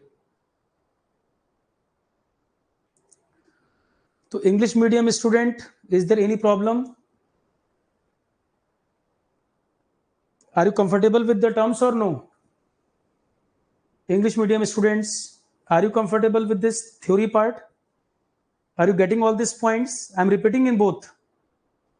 Hindi वाले जो हैं वो भी परेशान ना हो, मैं सारी चीजों को दोनों में रिपीट कर रहा हूं। हिंदी में 2 टाइम रिपीटेशन, इंग्लिश में 1 टाइम रिपीटेशन। तो all of you are comfortable, या किसी को कोई प्रॉब्लम हो रही है मुझे बताए। 1 और 2 क्लास में फ्रीक्वेंसी मैच कर जाएगी, फिर वो इजी हो जाएगा। Anyone, any problem? Shall we continue? Okay. Now these 5 terms we need to understand. One is attitude. Attitude meaning is what? What does it mean? Attitude in general, what is attitude? Sometimes you are using this term na ki sir in college there is one boy, or that boy show so much attitude कि red colour shirt, yellow colour pant, green colour goggles लगाया है, that is attitude. तो that is the meaning of attitude. Is this correct? या उसका speaking style that is very blunt, not good, that is attitude? No. Attitude means what? Your approach towards anything. It may be positive approach और it may be negative approach. For example, your approach towards society, your approach towards your family, your approach towards yourself. Attitude meaning is your approach. आप किस चीज को किस तरह से, आपका रुझान क्या है, आपका इंक्लाइनेशन क्या है, attitude in simple term you can से रुझान, हिंदी में बोलते हैं रुझान। आपका किस चीज की तरफ झुकाव कैसा होता है? For example, there are two colour, one is red, one is blue. One colour is red, one is blue. One is red, one is blue. Manish, which one is your favourite other than red blue, या red blue में कौन सा आपका favourite colour बताओ मुझे। Red तुम्हें पसंद है, ब्लू या कोई और कलर, वो लिख देते हैं।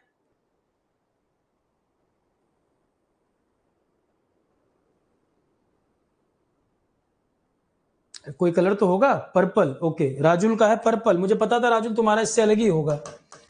राजुल का फेवरेट कलर है पर्पल। तो Rajul, when you see red colour, blue colour, purple colour, your attitude towards purple colour is different than red और ब्लू।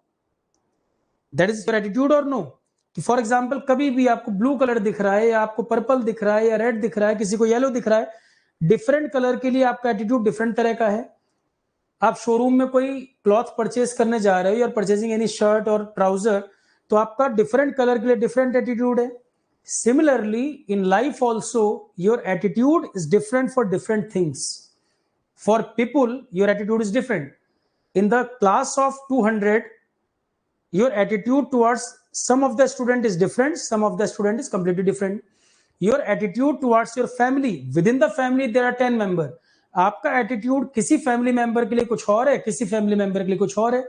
तो attitude meaning is clear. Hindi वाले बच्चे नोट कर लो, रुझान। रुझान होता है इसका मतलब वैसे, और एग्जैक्ट मीनिंग होता है अभिवृत्ति बोलते हैं। In Hindi it is known as रुझान, और यू कैन से अभिवृत्ति।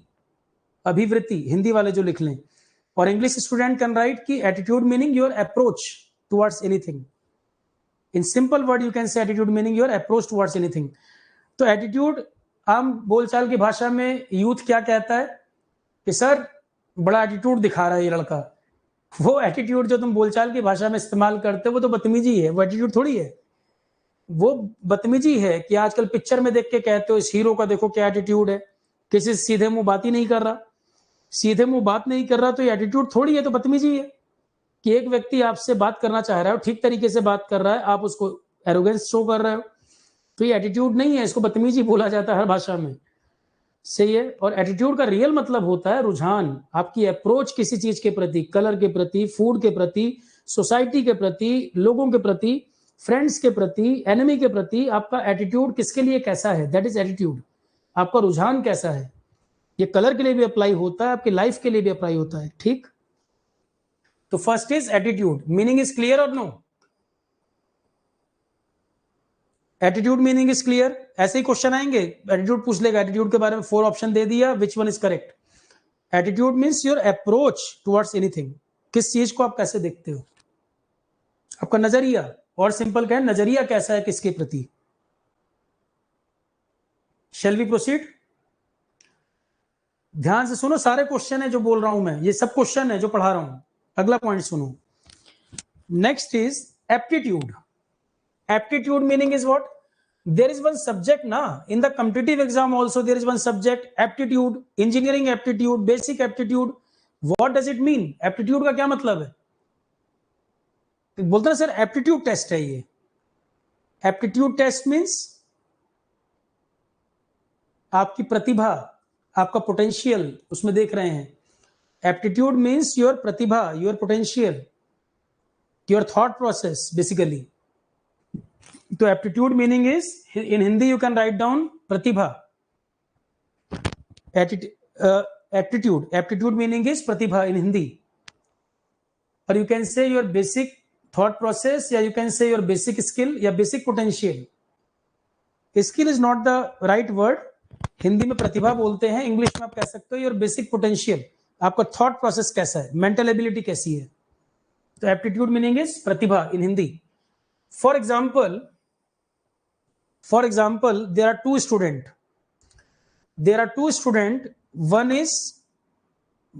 One person. अच्छा, एप्टीट्यूड क्या बाय बर्थ भी होते हैं कुछ एलिमेंट्स? एप्टीट्यूड स्किल से डेवलप कर जाता है, कंटिन्यूअस प्रैक्टिस से ग्रो कर जाता है, या there are some by birth trait also? किसी की प्रतिभा, क्या उसको ट्रेन करके, किसी को ट्रेन करके हम रामानुजन बना सकते हैं ट्रेनिंग देकर, या इसके कुछ ट्रेट बाय बर्थ भी होते हैं? For example, when you studied in school, maybe you seen some student ki sir, that student was very laborious, he studied very hard, he studied very hard in mathematics, but he was not scored good marks. Another person, he studied very less in mathematics, very less practice, but he scored more than 90. Have you seen that type of example ki sir, technical maybe, for example, या mathematics में भी, in my life I seen so many example कि sir, that person doing very hard effort but result was not good. Another person in very less effort, he achieved very high things in life, good rank, good score, he have good command in technical subjects also. I am doing day and night practice, day and night I am doing numerical here, but I have not good command in this subject. So it means practice is important, but some traits are by birth also. Maybe you are not agreeing by this statement, because sir, I am not agree. By practice we can achieve anything. In most of the creative things, we can divide this in two parts. For example, driving is a skill. By practice you can train yourself in driving, but is it possible कि by practice you can become a good painter or good author, poet? अब मुझे बताओ, मैं दो बातें यहां पर करता हूं, एक स्किल की बात करता हूं, जैसे कारपेंटरी है, बढ़ई का काम है मान लो, या ड्राइवरी का काम है, आपको 2 मंथ अच्छी प्रैक्टिस करा दी जाए, आप बहुत बढ़िया ड्राइविंग कर लोगे, पर क्या आपको प्रैक्टिस देकर बहुत अच्छा पेंटर बना सकते हैं? गारंटी है क्या? या बहुत अच्छा पोएट बन जाओगे आप? आपका माइंड को मैं क्रिएटिव कर दूंगा ट्रेनिंग देकर। If you have some by birth trait, by proper training और practice, you shall become great. If you have some by birth element in yourself, and by continuous training and practice, you may become a great personality, a great singer, a great poet, literature or author, or you can say mathematician, or you can say scientist. So some by birth element are required. But another example, if you have by birth trait, but there is no practice, there is no training, is it possible to become great now? You have elements in yourself, but you have no idea about these traits. You have no idea about these inbuilt traits in yourself. And without practice or training, is it possible to become Sachin Tendulkar? No. तो meaning is, दो चीजें की हम बात कर रहे हैं sir, aptitude, प्रतिभा हमारे अंदर जो होती है, same thing I am repeating Hindi, हमारे अंदर जो प्रतिभा होती है उसमें दो बातें हैं। कुछ प्रतिभाएं ट्रेनिंग प्रैक्टिस करके आ सकती हैं, जैसे ड्राइविंग करना, वो स्किल की बात है, वो स्किल की बात है कि 200 क्लास में हम ड्राइविंग सिखा रहे हैं, मोर और लेस सभी लोग ड्राइविंग सीख जाएंगे, या किसी को हम कोई कुर्सी रिपेयर करने का काम सिखा रहे हैं वो सीख जाएगा, या गार्डनिंग का काम सिखा रहे हैं वो भी सीख जाएगा। पर क्रिएटिव काम जहां पर इन्वॉल्व होता है उसमें कुछ बाय बर्थ स्किल भी रोल प्ले करती हैं। जैसे कोई पर्सन किसी फील्ड में बहुत महान बना, तो वो महान बनने में कुछ बाय बर्थ एलिमेंट थे। अब अगर वो बाय बर्थ एलिमेंट उसमें थे और उसको ट्रेनिंग और प्रैक्टिस मिल जाए और उसको उस चीज का पता चल गया हो कि मेरे अंदर ये गुण है। सचिन तेंदुलकर 10th क्लास से ही क्रिकेट में आ गए, ट्रेनिंग उनको पता लग गया मेरे अंदर एलिमेंट, और अच्छे गुरु मिल गए, ट्रेनिंग प्रैक्टिस मिली, वो महान बन गए। पर अगर आपके अंदर वो एलिमेंट था और ट्रेनिंग प्रैक्टिस नहीं मिली, तो क्या आप महान बन जाओगे? कुछ भी नहीं बन पाओगे। सचिन तेंदुलकर मान लो उनके अंदर बाय बर्थ क्रिकेट के लिए है कि उनके अंदर ये प्रतिभा थी, और अगर उनको ट्रेनिंग प्रैक्टिस ना मिलती और सीधे वर्ल्ड कप के मैच में उतार देते, तो लाख प्रतिभा बाय बर्थ रही हो, क्या वो अच्छा खेल लेते? नहीं। मतलब बाय बर्थ ट्रेट होना और उसमें प्रैक्टिस ऐड कर दी जाए तो वो व्यक्ति महानता की तरफ चला जाता है। हम में से बहुत लोगों में परमात्मा ने हर इंडिविजुअल को कुछ ना कुछ ऐसा गिफ्ट दिया है, उसके अंदर सब में कुछ ना कुछ एलिमेंट है। कोई पोएट बनने के लिए पैदा हुआ है, कोई ऑथर अच्छा है, कोई किसी और काम में अच्छा होगा, किसी की फिजिकल एक्टिविटी में अच्छा हो सकता है। पर हम में से बहुत लोग एक लंबे समय तक उसको पहचान ही नहीं पाते कि हम किस चीज को करने के लिए पैदा हुए। आप अपने फादर से भी पूछेंगे तो वो कहेंगे यार 50 इयर्स हो गए, आज मुझे समझ आता है कि मैं वायलिन सीखना चाहता था, है ना। या कभी आप लोग आपस में बात करते होंगे कि सर मैं तो सिविल इंजीनियरिंग कर रहा हूं, पर बचपन से मुझे पेंटिंग अंदर से हमेशा एक आवाज उठती थी कि तुम किसी और काम के लिए बने हो, और मैं जब पेंटिंग करता था मैं बड़ा एंजॉय करता था। तो शायद अगर मैं उस फील्ड में जाता, क्या पता आज मैं बहुत बड़ा पिकासो की तरह पेंटर बन गया होता। तो हमारे अंदर कहीं ना कहीं ये चीज बार बार हिचकोले मारती रहती है, बार बार ये चीज अंदर से हमें पुश करती रहती है कि कुछ ना कुछ तो तुम्हारे अंदर है। हम में से कई लोग एक्सटर्नल प्रेशर के चलते, फैमिली प्रेशर के चलते दब जाते हैं, उस बात को एक्सप्लोर ही नहीं कर पाते। और एलिमेंट हमारे में था, पर हमने उसको एक्सप्लोर करने का मौका ही नहीं दिया, और हम बनने के लिए पैदा हुए, कुछ बन गए हम कुछ और 40 ईयर के बाद याद आता है यार ये, और वो हमेशा तुम्हें क्लिक करता रहेगा कि यार मुझे म्यूजिक बहुत पसंद है। जैसे मुझे लगता है मुझे संतूर सीखना था, बहुत पहले से म्यूजिक मुझे बहुत पसंद था, मुझे इंस्ट्रूमेंटल प्ले करना था। फील्ड मान लो अलग हो गई, ठीक है, सरकमस्टांसेस कई बार ऐसे बनते हैं कि आप नहीं कर पाते, फैमिली कंडीशन भी है, फैमिली प्रेशर भी हो सकता है, सोसाइटी का प्रेशर भी हो सकता है। फिर वी आर डेवलपिंग कंट्री में there are limited resources, payment is also one of the important criteria, survival is also one of the important criteria. तो कई बार आप अपनी स्किल से, अपने उस बाई बर्थ एलिमेंट से डेविएट हो जाते हो, जो हम में से बहुत लोग हो गए होंगे। पर महान बना व्यक्ति वो है जो बचपन में उस एलिमेंट को पहचाना और सारे ऑड्स को बीट करते हुए उसको प्रैक्टिस मिल गई, तो वो महानता की तरफ गया। It means aptitude में practice is also playing important role, and some by birth element is also playing important role. Both combination shall make you great. By birth element plus proper training. If element is there, no training, no practice, कुछ भी achieve नहीं होगा, nothing can be achieved. तो by birth element plus proper training in that particular direction shall make you great. कोई भी महान बना तो ऐसे बना। तो एप्टीट्यूड में प्रैक्टिस, ट्रेनिंग रिक्वायर्ड, पर आपकी प्रतिभा को निखारने के लिए practice, training required, and some by birth element, by birth traits also required, एक इंक्लाइनेशन उसकी तरफ। तो कुछ चीजों को तो आप स्किल के द्वारा डेवलप कर सकते हो। ड्राइविंग के लिए बाय बर्थ ट्रेड ना भी हो, आप इस प्रैक्टिस से ड्राइविंग करा सकते हो, पर माइकल शुमाकर सबको बना दोगे, ये नहीं पॉसिबल है। एवरेज होना और महान होना दोनों में अंतर है। क्लियर है? Third is value. Value already we discussed. Value, some of the example write down.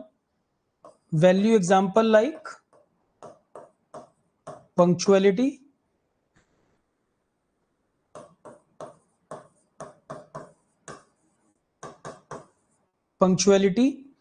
or you can say self-respect,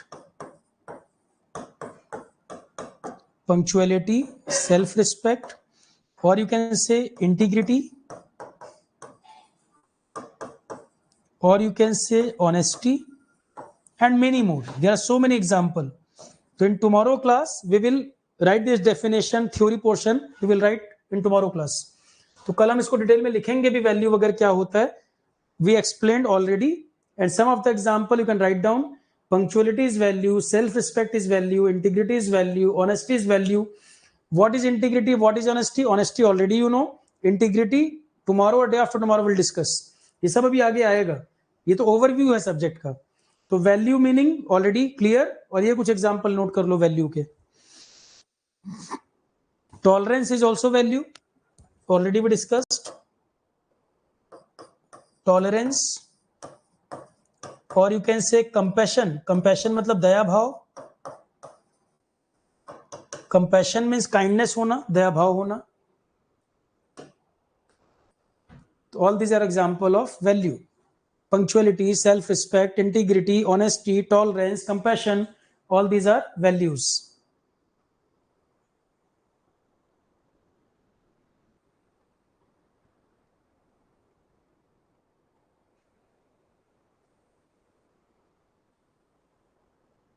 one clear है? Next two term, one is emotional intelligence, next is emotional intelligence.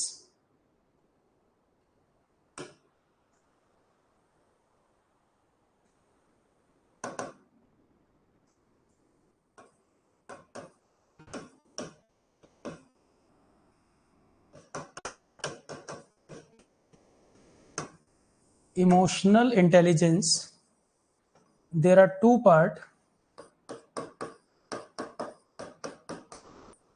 One is intelligence and one you can say emotional intelligence. Normal intelligence and emotional intelligence. Normal intelligence means what? कि for example घर में एक TV remote है और TV remote work नहीं कर रहा 1 week से, और आपने उसमें कुछ अपना माइंड लगाया कि उसके अंदर से कोई प्रॉब्लम हो सकती है, कोई डिफेक्ट था, आपने उसको पकड़ लिया। ये है एक नॉर्मल इंटेलिजेंस कि आपने अपनी नॉर्मल इंटेलिजेंस से उसको रिजॉल्व कर दिया। और यू कैन से कोई घर में कोई फॉल्ट हुआ, कोई प्रॉब्लम हुआ, या आपके मोबाइल में कोई इश्यू हुआ, एक नॉर्मल इंटेलिजेंस से आपने उसको करेक्ट कर लिया। कई बार हम बोलते हैं ना आईक्यू लेवल, हम कई बार वर्ड यूज करते हैं आईक्यू लेवल, इंटेलिजेंस क्वोशेंट, जिससे हमारी इंटेलिजेंस का आइडिया लगता है। इंटेलिजेंस क्वोशेंट कि हम कितने इंटेलिजेंट है, उससे आइडिया लगता है। एवरेज पीपुल जो होते हैं उनका 90 से 110 होता है।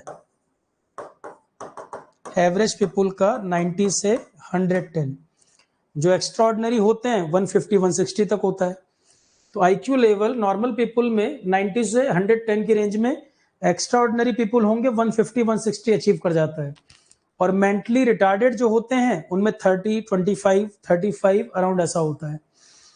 तो एक जनरल इंटेलिजेंस का मतलब क्या होता है? सिचुएशन के अकॉर्डिंग आप जो रिएक्ट कर रहे हो। बेसिक इंटेलिजेंस कि फॉर एग्जांपल आपको लैपटॉप डेस्कटॉप लॉगिन नहीं मिल रहा, तो आपकी बेसिक इंटेलिजेंस क्या कहती है कि सर ने हो सकता है टेलीग्राम पे पोस्ट किया हो, या सर ने कोई अल्टरनेट बताया होगा, जाकर अपना माइंड अप्लाई करना, या सेटिंग में जाके खुद से एक्सप्लोर करना। आप अपने बेसिक इंटेलिजेंस से ही रिजॉल्व कर लिए। That is your basic intelligence, जो डे टू डे लाइफ में आप अप्लाई करते ही रहते हो। बेसिक इंटेलिजेंस जो डे टू डे लाइफ में आप अप्लाई करते हैं, that is your basic intelligence. Basic intelligence किसी भी चीज में जो आप अप्लाई कर रहे हो, आपका अपना जो इंटेलिजेंट माइंड आपको जो बता रहा है कि आपको पता था कि अभी जो क्लाउडी वेदर है और 2 आवर में यहां पर जबरदस्त रेन होने वाली है। आपने अपने वर्क को वाइंड अप करके ऐसे प्लान किया और टाइमली आप निकल गए, और आपको पता था कि इस रूट पर वाटर लॉगिंग मिलेगी जब तक मैं जाऊंगा। आप दूसरे रूट से निकल गए और आपने ट्रांसपोर्टेशन का भी वो मोड लिया जो प्रॉब्लम ना करे, कि ऑटो रिक्शा में हो सकता है वाटर लॉगिंग प्रॉब्लम हो जाए, आपने मेट्रो पकड़ा। आपने पूरा प्लान कर लिया उसको। एक नॉर्मल सी चीज को भी आपने अपने इंटेलिजेंस से प्लान कर लिया और प्रॉब्लम को अवॉइड कर दिया। तो जितना इंटेलिजेंस लेवल होगा उतनी प्रॉब्लम को आप स्मार्टली टैकल करते हो। आपका जो बेसिक इंटेलिजेंस आपका जो लेवल होगा, आप प्रॉब्लम को, सिचुएशन को उतना बेटर टैकल कर पाओगे। क्या ये पॉइंट समझ आया? कोई पर्सन आपसे आर्गुमेंट कर रहा है, तो आप में ये इंटेलिजेंस है, तो आपको पता है कि उससे कैसे बाहर निकलना है, कैसे उसको अवॉइड करना है, कैसे इग्नोर करना है, कैसे उस प्रॉब्लम को टैकल करना है। यह सब इंटेलिजेंस क्या होता है कि कोई आपसे डिस्प्यूट कर रहा है नेसेसरी, और आपको पता है कि आपकी इमेज को प्रॉब्लम हो सकती है, तो बेसिक इंटेलिजेंस क्या कहती है, कैसे इससे निकलें और इस सिचुएशन को अवॉइड कर दें। इंटेलिजेंस का मतलब यही है। Second is emotional intelligence, intelligence which is related to your emotion, कि जहां पर इमोशन भी अटैच हो गया। इंटेलिजेंस में जहां इमोशन भी अटैच हो गया है, कि भावनात्मक बुद्धिमत्ता, जो इमोशन जहां पर रोल प्ले कर रहे हैं, उस इमोशन के टाइम पर इंटेलिजेंस कैसा होना चाहिए। फॉर एग्जाम्पल, आज की लाइफ में ये कुछ टर्म चलते हैं बहुत ज्यादा यूथ के बीच में, सर ब्रेकअप हो गया है, सर बहुत दुखी चल रहे हैं, और नेक्स्ट वीक यूपीएससी का एग्जाम है। ब्रेकअप हो गया है सर और यूपीएससी का एग्जाम है। तो emotional intelligence playing very important role here, कि how to tackle, how to overcome these emotions, कि आपकी नॉर्मल लाइफ चलती रहे और आपका इमोशन के ऊपर आपका कमांड कैसा है। जब इमोशन आपके ऊपर इंपोज होते हैं, जब इमोशन रोल प्ले करते हैं, उस टाइम आप कैसे डील करते हो। तो जो इमोशनली इंटेलिजेंट पर्सन होगा, वो उन थॉट्स को माइंड पर नहीं आने देगा और अपने एग्जाम में 100% डेडिकेशन से वर्क करेगा। और emotionally if you are weak, then you may be shattered. आप एग्जाम ही नहीं दोगे, आप एग्जाम मिस कर दोगे, नेक्स्ट ईयर हम देखेंगे कि अब लाइफ में बचा ही क्या है करने के लिए। आप ऐसे सोचने लगोगे कि लाइफ में बचा ही क्या है। वो इमोशन इतना डोमिनेट कर गया कि आपका इंटेलिजेंस वगैरह सब खत्म, इमोशन में आप बिखर गए। क्लियर है? तो emotional intelligence means your intelligence the intelligence which is related to your emotion, कि how to tackle this emotions. Emotional condition में जब इमोशनल अटैच होते हैं तब आपका इंटेलिजेंस कैसे काम करता है, कि नॉर्मल कंडीशन में you are very smart, but emotion जब आ जाए तब उस समय आप काम कैसे करो। फॉर एग्जाम्पल, कोविड के टाइम में बहुत डेथ्स हुई है ना। एक दो एग्जाम्पल ऐसे भी हुए कि फॉर एग्जाम्पल यू आर, या any other example, any other person, कि सम ऑफिसर वो ड्यूटी में था, 24/7 ड्यूटी वो फुलफिल कर रहा था, उसकी फैमिली में उसकी वाइफ की डेथ हो गई, उसकी वाइफ की डेथ हो गई, और आज उसको एक बहुत इंपॉर्टेंट मीटिंग करनी थी कोविड के समय में, जहां पे थाउजेंड्स ऑफ पीपल, उनकी लाइफ जो है वो फंसी हुई है, ऑक्सीजन सिलेंडर प्रोवाइड करना और ये सब करना। तो एक उसकी फैमिली का इश्यू है, उसकी वाइफ की अभी जस्ट डेथ हुई है 2 बजे 2 PM पे, और 4 PM पे उसको मीटिंग करनी है जहां पर उसको ब्रीफ करना ऑफिसर्स को, वो रिस्पॉन्सिबिलिटी है उसकी। फॉर एग्जाम्पल मान लो DM है, अब उसकी रिस्पॉन्सिबिलिटी है कि वो पूरे सिस्टम को, जो उसके एरिया में, उसके डिस्ट्रिक्ट में पूरे सिस्टम को स्मूथ करना है, ऑक्सीजन सप्लाई इंश्योर करनी है। तो अब आप बताओ इमोशन उस समय कितना पीक पर होगा, और इमोशनल इंटेलिजेंस अगर नहीं होगी तो क्या वो इसको मैनेज कर पाएगा? आप मुझे बताओ। ऐसे तो बहुत सारे एग्जाम्पल हो सकते हैं कि उसकी फैमिली में एक बहुत बड़ी ट्रेजेडी हो गई, उसकी अपनी लाइफ में बहुत बड़ी ट्रेजेडी हो गई, पर उसका जो रोल है, जो रिस्पॉन्सिबिलिटी है, कि उसके चेहरे पर आपको कोई भाव नहीं फील हो रहा है, अंदर से वो बिल्कुल आग लगी पड़ी है, और ऊपर से वो कुछ भी जाहिर नहीं कर रहा और अपनी ड्यूटी को फुलफिल कर रहा है। रियल लाइफ में ऐसे कई एग्जाम्पल हैं, ये कोई मनगढ़ंत कहानी नहीं बता रहा हूं मैं, ऐसे कई एग्जाम्पल हैं। तो यहां पर क्या रोल प्ले करेगा? इमोशनल इंटेलिजेंस, कैसे वो सिचुएशन को टैकल करे। तो अगर इमोशनल इंटेलिजेंस नहीं होगा तो मैनेज नहीं कर पाएगा। या फॉर एग्जाम्पल, कोई पर्सन यूपीएससी का एग्जाम देने वाला है 4 डेज के बाद, और फैमिली में फादर या मदर के कोई ऐसी डिजीज हो गई, कोई ऐसी प्रॉब्लम हो गई कि वो बिल्कुल परेशान हो गया, तो इमोशनल इंटेलिजेंस रोल प्ले करेगा। या किसी की फैमिली में कोई डेथ हुई हो, 1 वीक कैसा जाता है उसी पर्सन को पता होगा। अब इमोशनल इंटेलिजेंस रोल प्ले करती है। जो इमोशनल इंटेलिजेंस जिनमें होता है, आप उनके फेस पर कोई एक्सप्रेशन नहीं देखोगे, वो बिल्कुल कूल एंड काम बैठे रहेंगे, वो अंदर से सोचते रहेंगे। और कुछ जो इमोशनल इंटेलिजेंस नहीं मैनेज कर पाते, आप देखोगे जोर जोर से चिल्ला के रोएंगे। तो दोनों की फैमिली में वो पर्सन इंपॉर्टेंट था। या किसी 2 ब्रदर थे, उनके फादर की डेथ हुई, तो जो दोनों ब्रदर थे, एक कूल एंड काम बैठा हुआ है और एक बहुत ज्यादा रो रहा है, चिल्ला रहा है। किस बात का डिफरेंस है? इमोशनल इंटेलिजेंस का। क्लियर है? Next term is conscience, very important for UPSC exam. Conscience UPSC के लिए बड़ा इंपॉर्टेंट है। Conscience, what is conscience? Your inner soul, आपकी अंतरात्मा। Conscience meaning is your inner soul, अंतरात्मा बोलते हैं हिंदी में। Now see here, conscience, one person, you know, Sigmund Freud. Sigmund Freud, psychology की फील्ड में काफी नाम है इनका। Sigmund Freud, he gave one theory, psychoanalysis.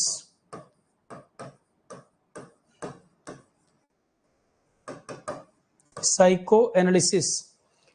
His initial research were very controversial. Some research were failed also, but he gave one concept, psychoanalysis, which was very popular, very popular.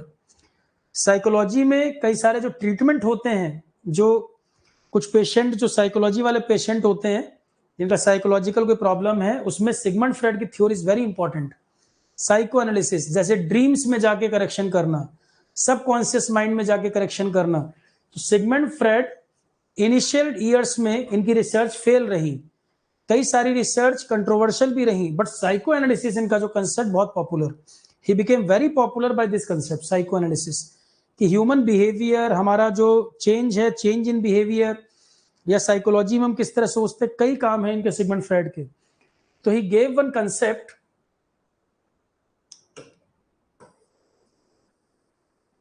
There is one thing known as super ego. Super ego, super ego means बहुत ethical मन आपका, बहुत ethical, बहुत moral आपका मन, नैतिक मन बोल देते हैं हिंदी में। सुपर ईगो मीन्स मतलब very positive side you can say, और altruistic type. Altruistic meaning is परोपकारी type. For example, super ego means कि you are thinking too much about welfare of any other person. जैसे मैं आपकी भाषा में बताऊं, हालांकि मैं ये एग्जाम्पल यूज नहीं करता हूं, पर आपकी भाषा में मैं बताऊं जिससे आप कनेक्ट कर पाओ, क्योंकि आजकल स्टूडेंट का भी तरीका समझने के एग्जाम्पल्स वगैरह समय के साथ चेंज हो चुके हैं. कोई पर्सन किसी रिलेशनशिप में है, ठीक, और कभी कभी दूसरे व्यक्ति के लिए उसके मन में इतना भाव आता है, इतनी काइंडनेस, इतनी दया आ जाती है कि उसके लिए वो चांद तारे तोड़ लाए, कि सामने वाला व्यक्ति उसको इतना मासूम, इतना वो दिखने लगता है कि पता नहीं क्या कर दूं मैं. That is super ego.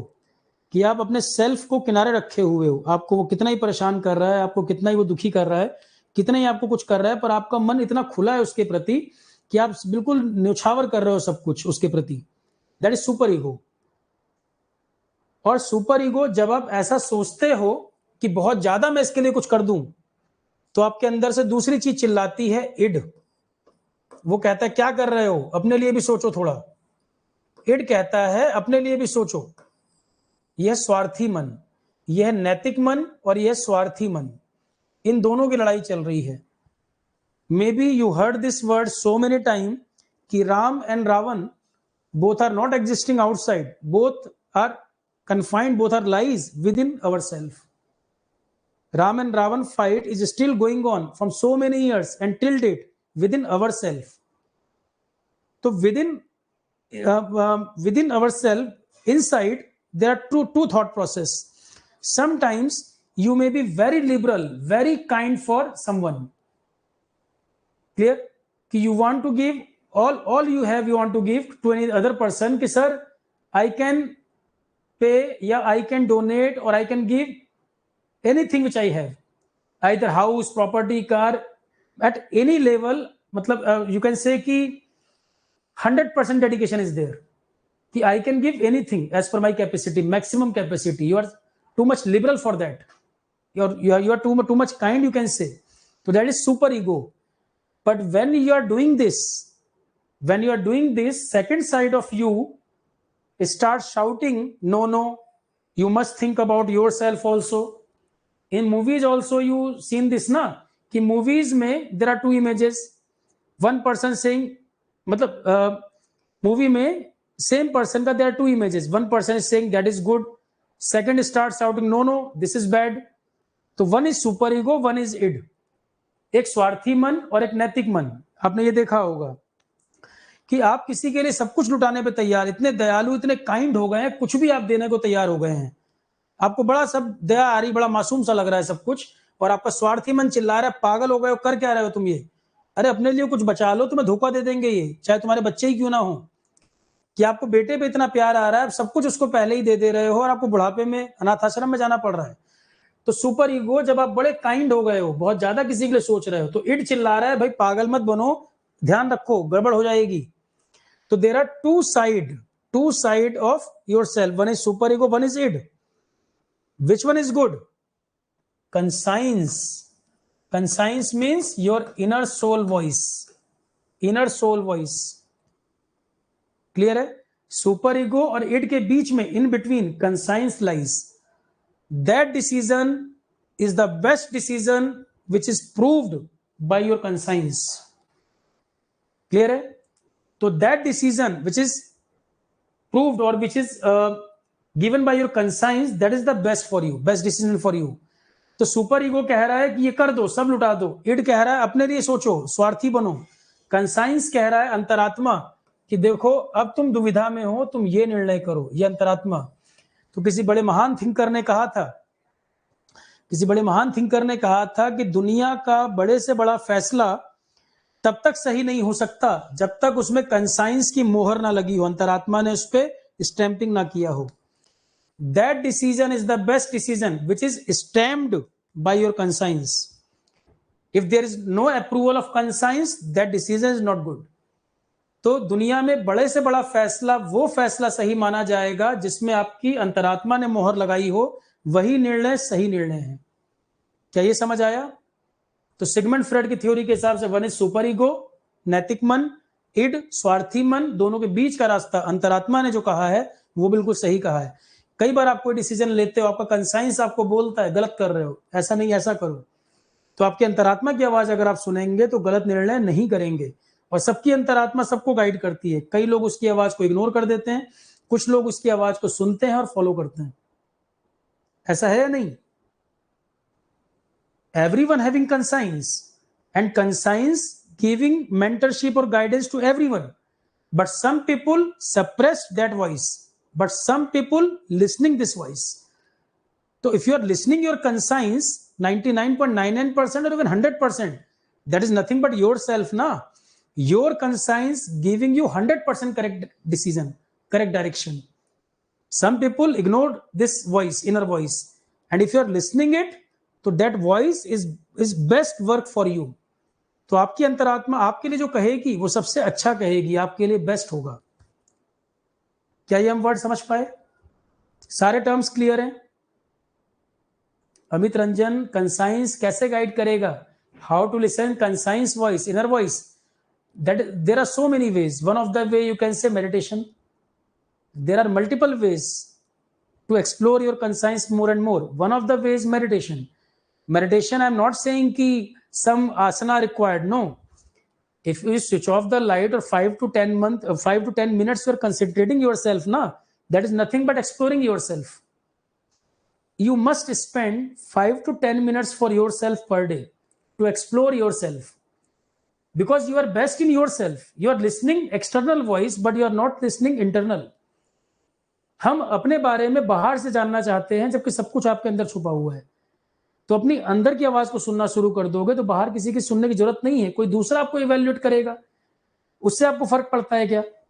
कोई दूसरा आपको इवैल्यूएट क्या करेगा? वो तो आपके बारे में अगर वो जेलस होगा तो नेगेटिव बोलेगा। अपने आप को पहचानो। तुम खूबसूरत लोगों को, बड़े अच्छे लोगों को सोसाइटी में ढूंढते हो जो तुम्हें नहीं मिलते। आप सबसे खूबसूरत अपने आप में खुद हो, पर आप अपनी रिस्पेक्ट नहीं करते। You must respect yourself. First explore yourself. You are best in yourself. Introspection करना, आप अपने आप से बेहतर, आप सबसे बेहतर खुद हो। पर हम बाहर की दुनिया में घूमते रहते हैं, इसको उसको देखते रहेंगे, अपने मन में झांक के देखते नहीं। अपने आप में प्राउड फील करो, अपने आप में खुद को रिस्पेक्ट करो, मिरर में खुद देखो तो कहो कि भाई लाइफ दुनिया में आया हूं, किसी काम के लिए आया हूं। अपने आप में कॉन्फिडेंस फील होना चाहिए। सम्मान के साथ खुद को देखो। फिर जब आप ऐसा करोगे तो आप अच्छा बोलोगे, अच्छा सोचोगे, लूज टॉक नहीं करोगे, कोई भी शब्द ऐसे ही मुंह से नहीं निकाल दोगे। वर्ड्स का कुछ मीनिंग होता है, ठीक? और आप देखोगे पर्सनैलिटी आपकी चेंज होती चली जाएगी। And it will play very important role in your interview also. This is one of the best thing to transform yourself. It will transform your personality also. You must listen your self.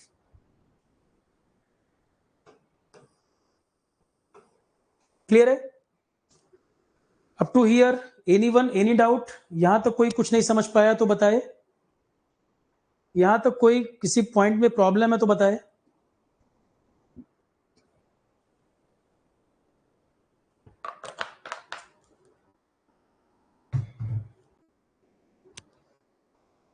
Rajul, तुम चाहते हो मैं class में block कर दूं तुम्हें?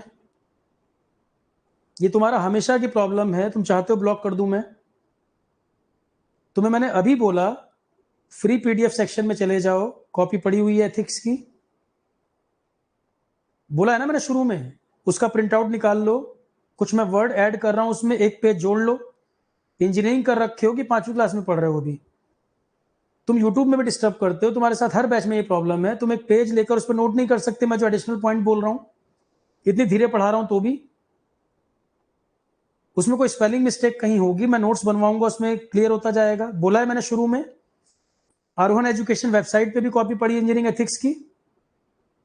फिर मैंने आपको बोला है, आज मैं पूरा कंसेप्ट समझा रहा हूं, कल मैं सारी चीजें लिखूंगा बोर्ड पर। बोला है मैंने शुरुआत में। आप हर क्लास में केवल डिस्टर्ब करने के लिए आते हो। ऐसा लग रहा है किसी ने भेजा है आपको डेलिबरेटली इस काम को करने के लिए।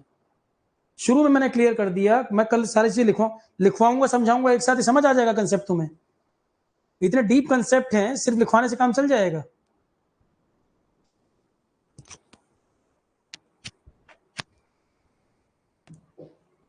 इंजीनियरिंग स्टूडेंट हो, मैच्योर बच्चे हो, थोड़ा बिहेव वैसा किया करो।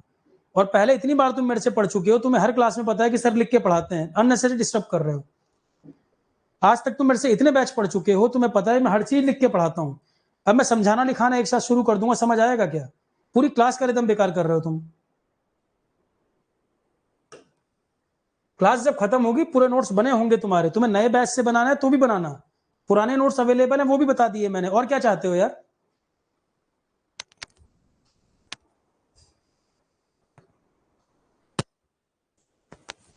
बेटा सेलेक्ट हो जाओ, 24 से पहले पहले वैकेंसीज आ जाएंगी, सेलेक्ट हो जाओ, कहीं चले जाओ जॉब में, नहीं तो और कई समय लगता चला जाएगा इसी चीज में।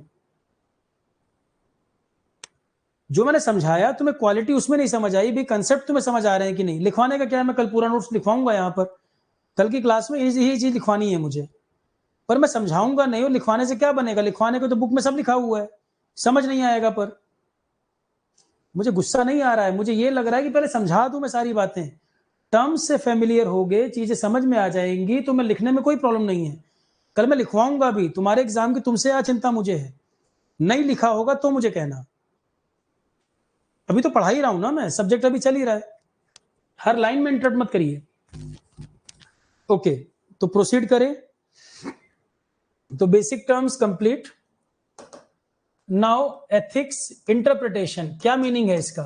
देखो, one of the subject is philosophy.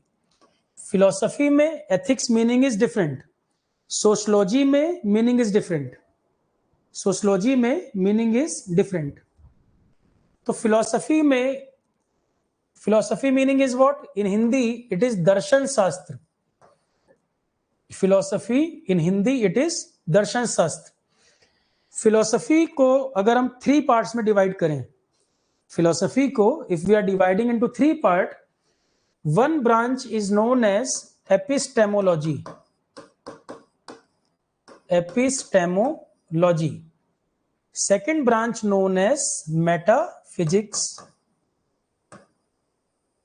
Metaphysics. अभी मैं जो लिखवा रहा हूं क्लास में, जैसे मैं डायग्राम वगैरह बना रहा हूं, अब सिर्फ ये बनाते जाओ, ठीक? जितना आज मैंने क्लास में लिखवाया है, जो डायग्राम बनाए हैं आप उनको बना लीजिए, जब प्रॉपर थ्योरी में लिखा होगा तो वहां से भी आपको मिलेगा। And third branch is ethics. तो philosophy is one of the subject, in Hindi it is known as darshan shastra. और फिलोसफी को we are dividing into 3 branches, one is epistemology, one is metaphysics, one is ethics. Epistemology in Hindi it is known as gyan mimansa, in Hindi it is known as gyan mimansa बोलते हैं। तो epistemology meaning is, if you are saying something is good, bad, right, wrong, तो उसके detail में enter करना कि why we are saying this one is good, detail में enter करना। Epistemology means this knowledge, this information is proved और not, ये जो ज्ञान है इसको प्रॉपर चेक कर लिया गया कि नहीं। जो ज्ञान है जिसकी हम एपिस्टेमोलॉजी मीन्स, जिस बात को हम कह रहे हैं by proper reasoning, proper logic, we are this knowledge is proved और not, this information is proved और not. Gyan mimansa, this knowledge is proved और एविडेंट और नॉट, कि जो ज्ञान आप बात कर रहे हो वो प्रूव्ड है कि नहीं, उसके बारे में हमने ऐसे ही कह दिया या उसके बारे में वर्क करके तय किया गया कि वाकई में सही है। इट मीन्स नॉलेज के डिटेल में जाना। You are going in detail, in knowledge into, you are going into detail. You are saying कि this knowledge, this is some of the knowledge, and you are entering into detail कि why we are saying कि this is good or bad, why we are saying कि this knowledge is useful or not, उसके core में जाना। That is the meaning of epistemology.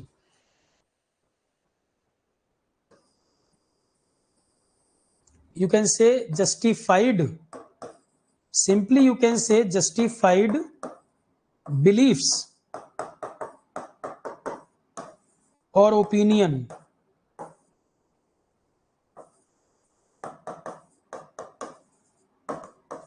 related to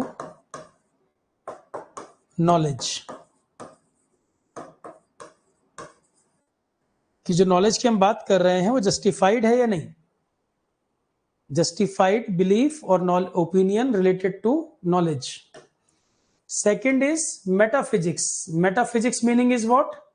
Meta means beyond, meta meaning is beyond, its meaning is beyond physics, beyond physics.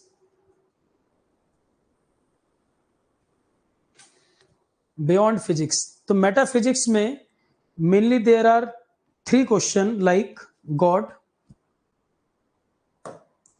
About god, god के बारे में discussion, this branch known as theology. God और religion related जो आप पढ़ते हैं that is theology. God और religion related जो आप बात कर रहे हो that is part of theology. Second is discussion about soul, third is about world, संसार जगत कैसे बना। तो मेटाफिजिक्स में these are main areas to study like God.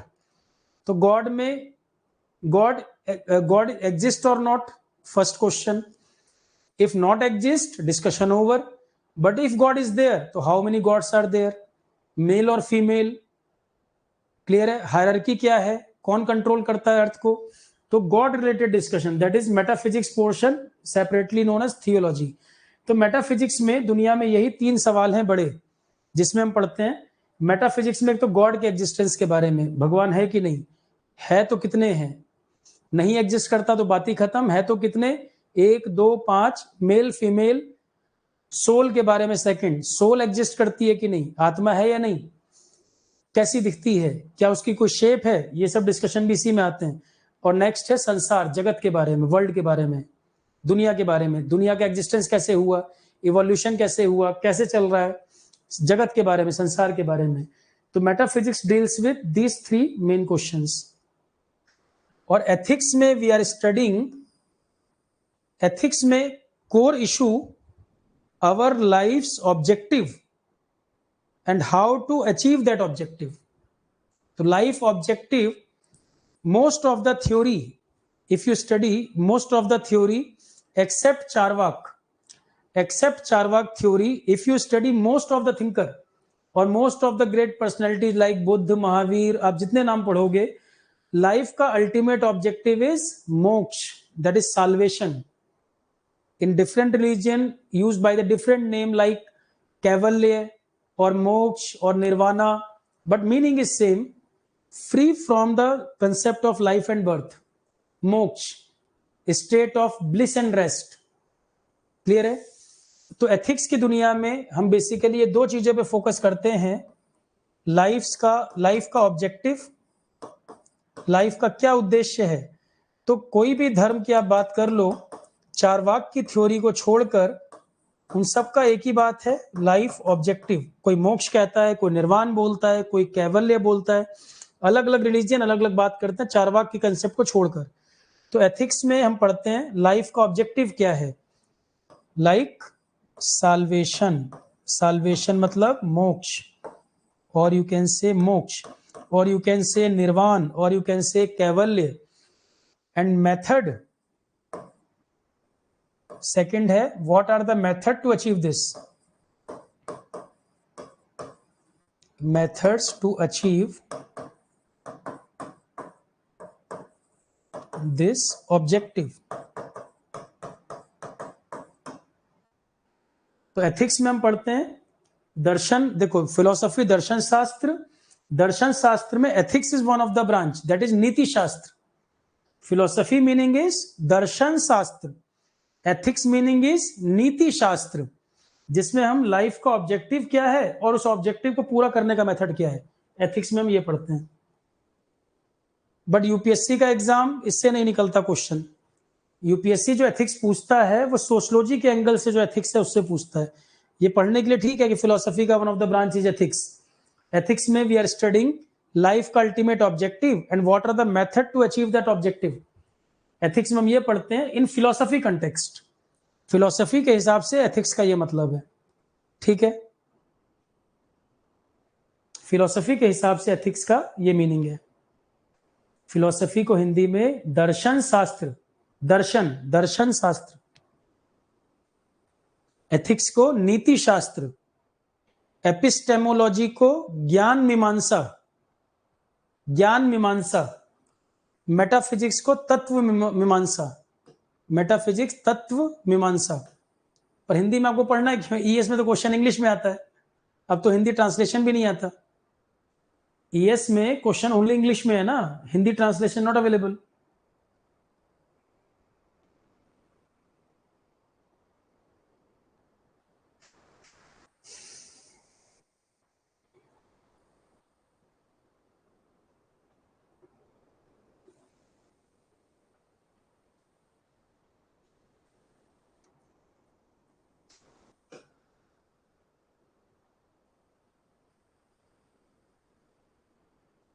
ठीक है, अब किसी का कोई क्वेश्चन है पहले वो पूछ ले, फिर हम इसके आगे कहानी स्टार्ट करें।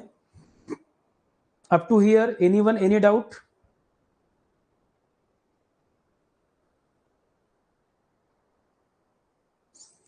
वन मोर पॉइंट,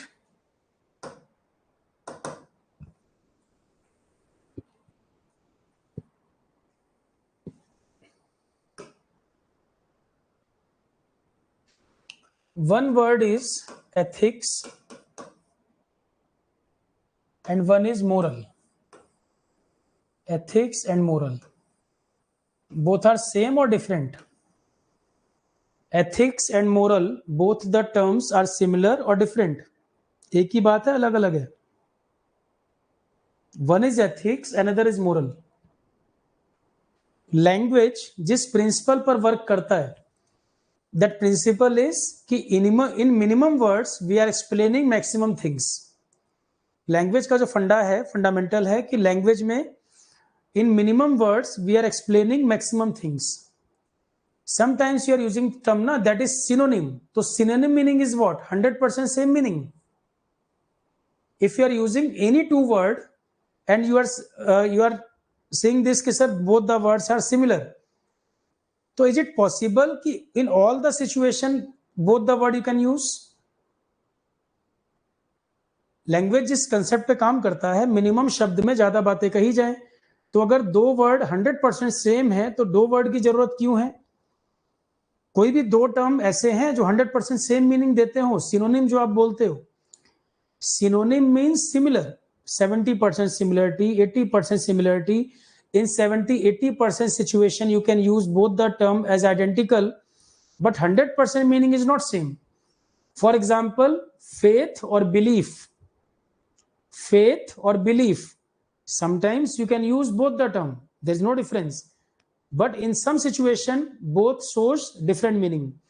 कुछ जगह पर आप faith और belief मतलब आस्था और विश्वास, आस्था और विश्वास दो ऐसे शब्द हैं जिनको आप कई जगह एक जैसे इस्तेमाल कर लेते हो, पर कई जगह इनके मतलब अलग हो जाते हैं। सिमिलरली एथिक्स और moral, sometimes we are using this term as synonym, but it doesn't mean कि 100% meaning is same. No, ethics and moral both have different meaning also. तो in tomorrow class we will discuss what is the difference between ethics and moral. We are studying here engineering ethics, not engineering morals. हम subject पढ़ रहे हैं engineering ethics, हम इसको engineering morals नहीं बोल रहे हैं। तो कहीं कहीं तो एथिक्स और मोरल को आप एक जैसा यूज कर लेते। For example, to follow discipline in your life is ethical, correct?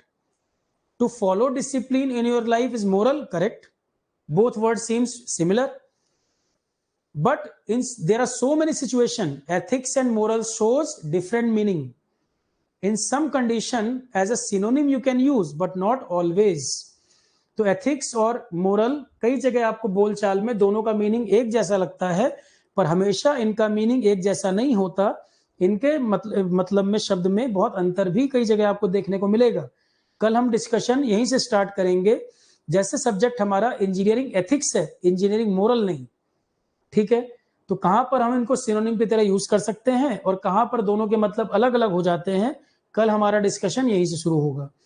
Theory जो हमने पढ़ी है, कल हम थ्योरी पार्ट भी लिखना स्टार्ट भी कर देंगे और समझाने का जो और पोर्शन है कल इस पे आगे बढ़ेंगे, ठीक है? अब किसी का कोई क्वेश्चन आज के लेक्चर से रिलेटेड तो पूछ ले, फिर हम सेशन को ओवर करें, कल फिर हम नेक्स्ट क्लास शुरू करेंगे। कोई पॉइंट किसी को समझ नहीं आया, क्लास आपने एंजॉय की नहीं की, जो भी आप बताएं क्लास में। कोई इंग्लिश, हिंदी, कोई क्लैरिटी वर्ड में नहीं हो अगर, कोई वॉइस का प्रॉब्लम, कहीं किसी को कोई भी दिक्कत है तो बताए। एक बार आप अपना फीडबैक दें, कुछ पूछना है पूछ लें, फिर हम क्लास ओवर करें। टफ तो नहीं लगा कुछ जो हमने बताया उसमें? कुछ टफ तो नहीं लगा? इंजीनियरिंग एथिक्स को लेकर जो एक परसेप्शन बनाया हुआ है लोगों ने कि टफ है, टफ तो नहीं है। टफ बिल्कुल भी नहीं है, सिर्फ कहानी की तरह सुनना है। कंसाइंस एंड माइंड, कंसाइंस का मतलब आपकी अंतरात्मा सूर्यांश, आपकी अंतरात्मा आपको क्या निर्णय दे रही है, ये कल आएगा। आमिर, मैंने भी एथिक्स और मोरल में डिफरेंस कहां बताया आपको? एथिक्स और मोरल मैंने भी डिफरेंस नहीं बताया, मैंने सब्जेक्ट का एक ओवरव्यू दिया, कुछ टर्म्स से आपको फेमिलियर कराया कि जो शब्द को एग्जाम में पूछता है, बेसिक है ये एथिक्स का। एथिक्स और मोरल जो है, एथिकल होना जरूरी नहीं है कि मोरल भी हो, दोनों हो भी सकता है और नहीं भी हो सकता। कल मैं एग्जाम्पल देकर आपको ये पूरी कहानी बताऊंगा। एथिक्स होने का मतलब हमेशा मोरल हो, ऐसा नहीं है।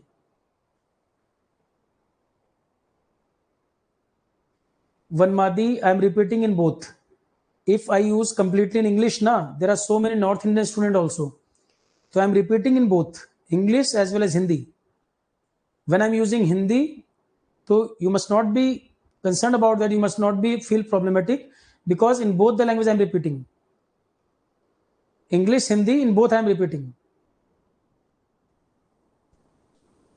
इड शब्द का उसका मतलब ही इड होता है, संतोष फुल फॉर्म नहीं है, उसका मीनिंग इड है। ओनली इंग्लिश में रिपीट करेंगे तो नॉर्थ इंडियन वाले बच्चों को प्रॉब्लम होगा। अब अगर वो बोल दे कि इंग्लिश में रिपीट मत करिए, फिर अगर हिंदी वाले बच्चे बोल दे कि इंग्लिश में रिपीट मत करिए, फिर क्या होगा? वो आपके लिए इंग्लिश एक्सप्लेनेशन सुन रहे हैं तो आप भी उनके लिए हिंदी सुनो, दोनों का काम चल जाएगा। अल्टीमेट ऑब्जेक्टिव है, टॉपिक समझ आना चाहिए। कंटिन्यूम का मतलब होता है रंजीत, दो एक्सट्रीम के बीच की अप्रोच। बैलेंसिंग माइंड में हमेशा ऐसा हो जरूरी नहीं है।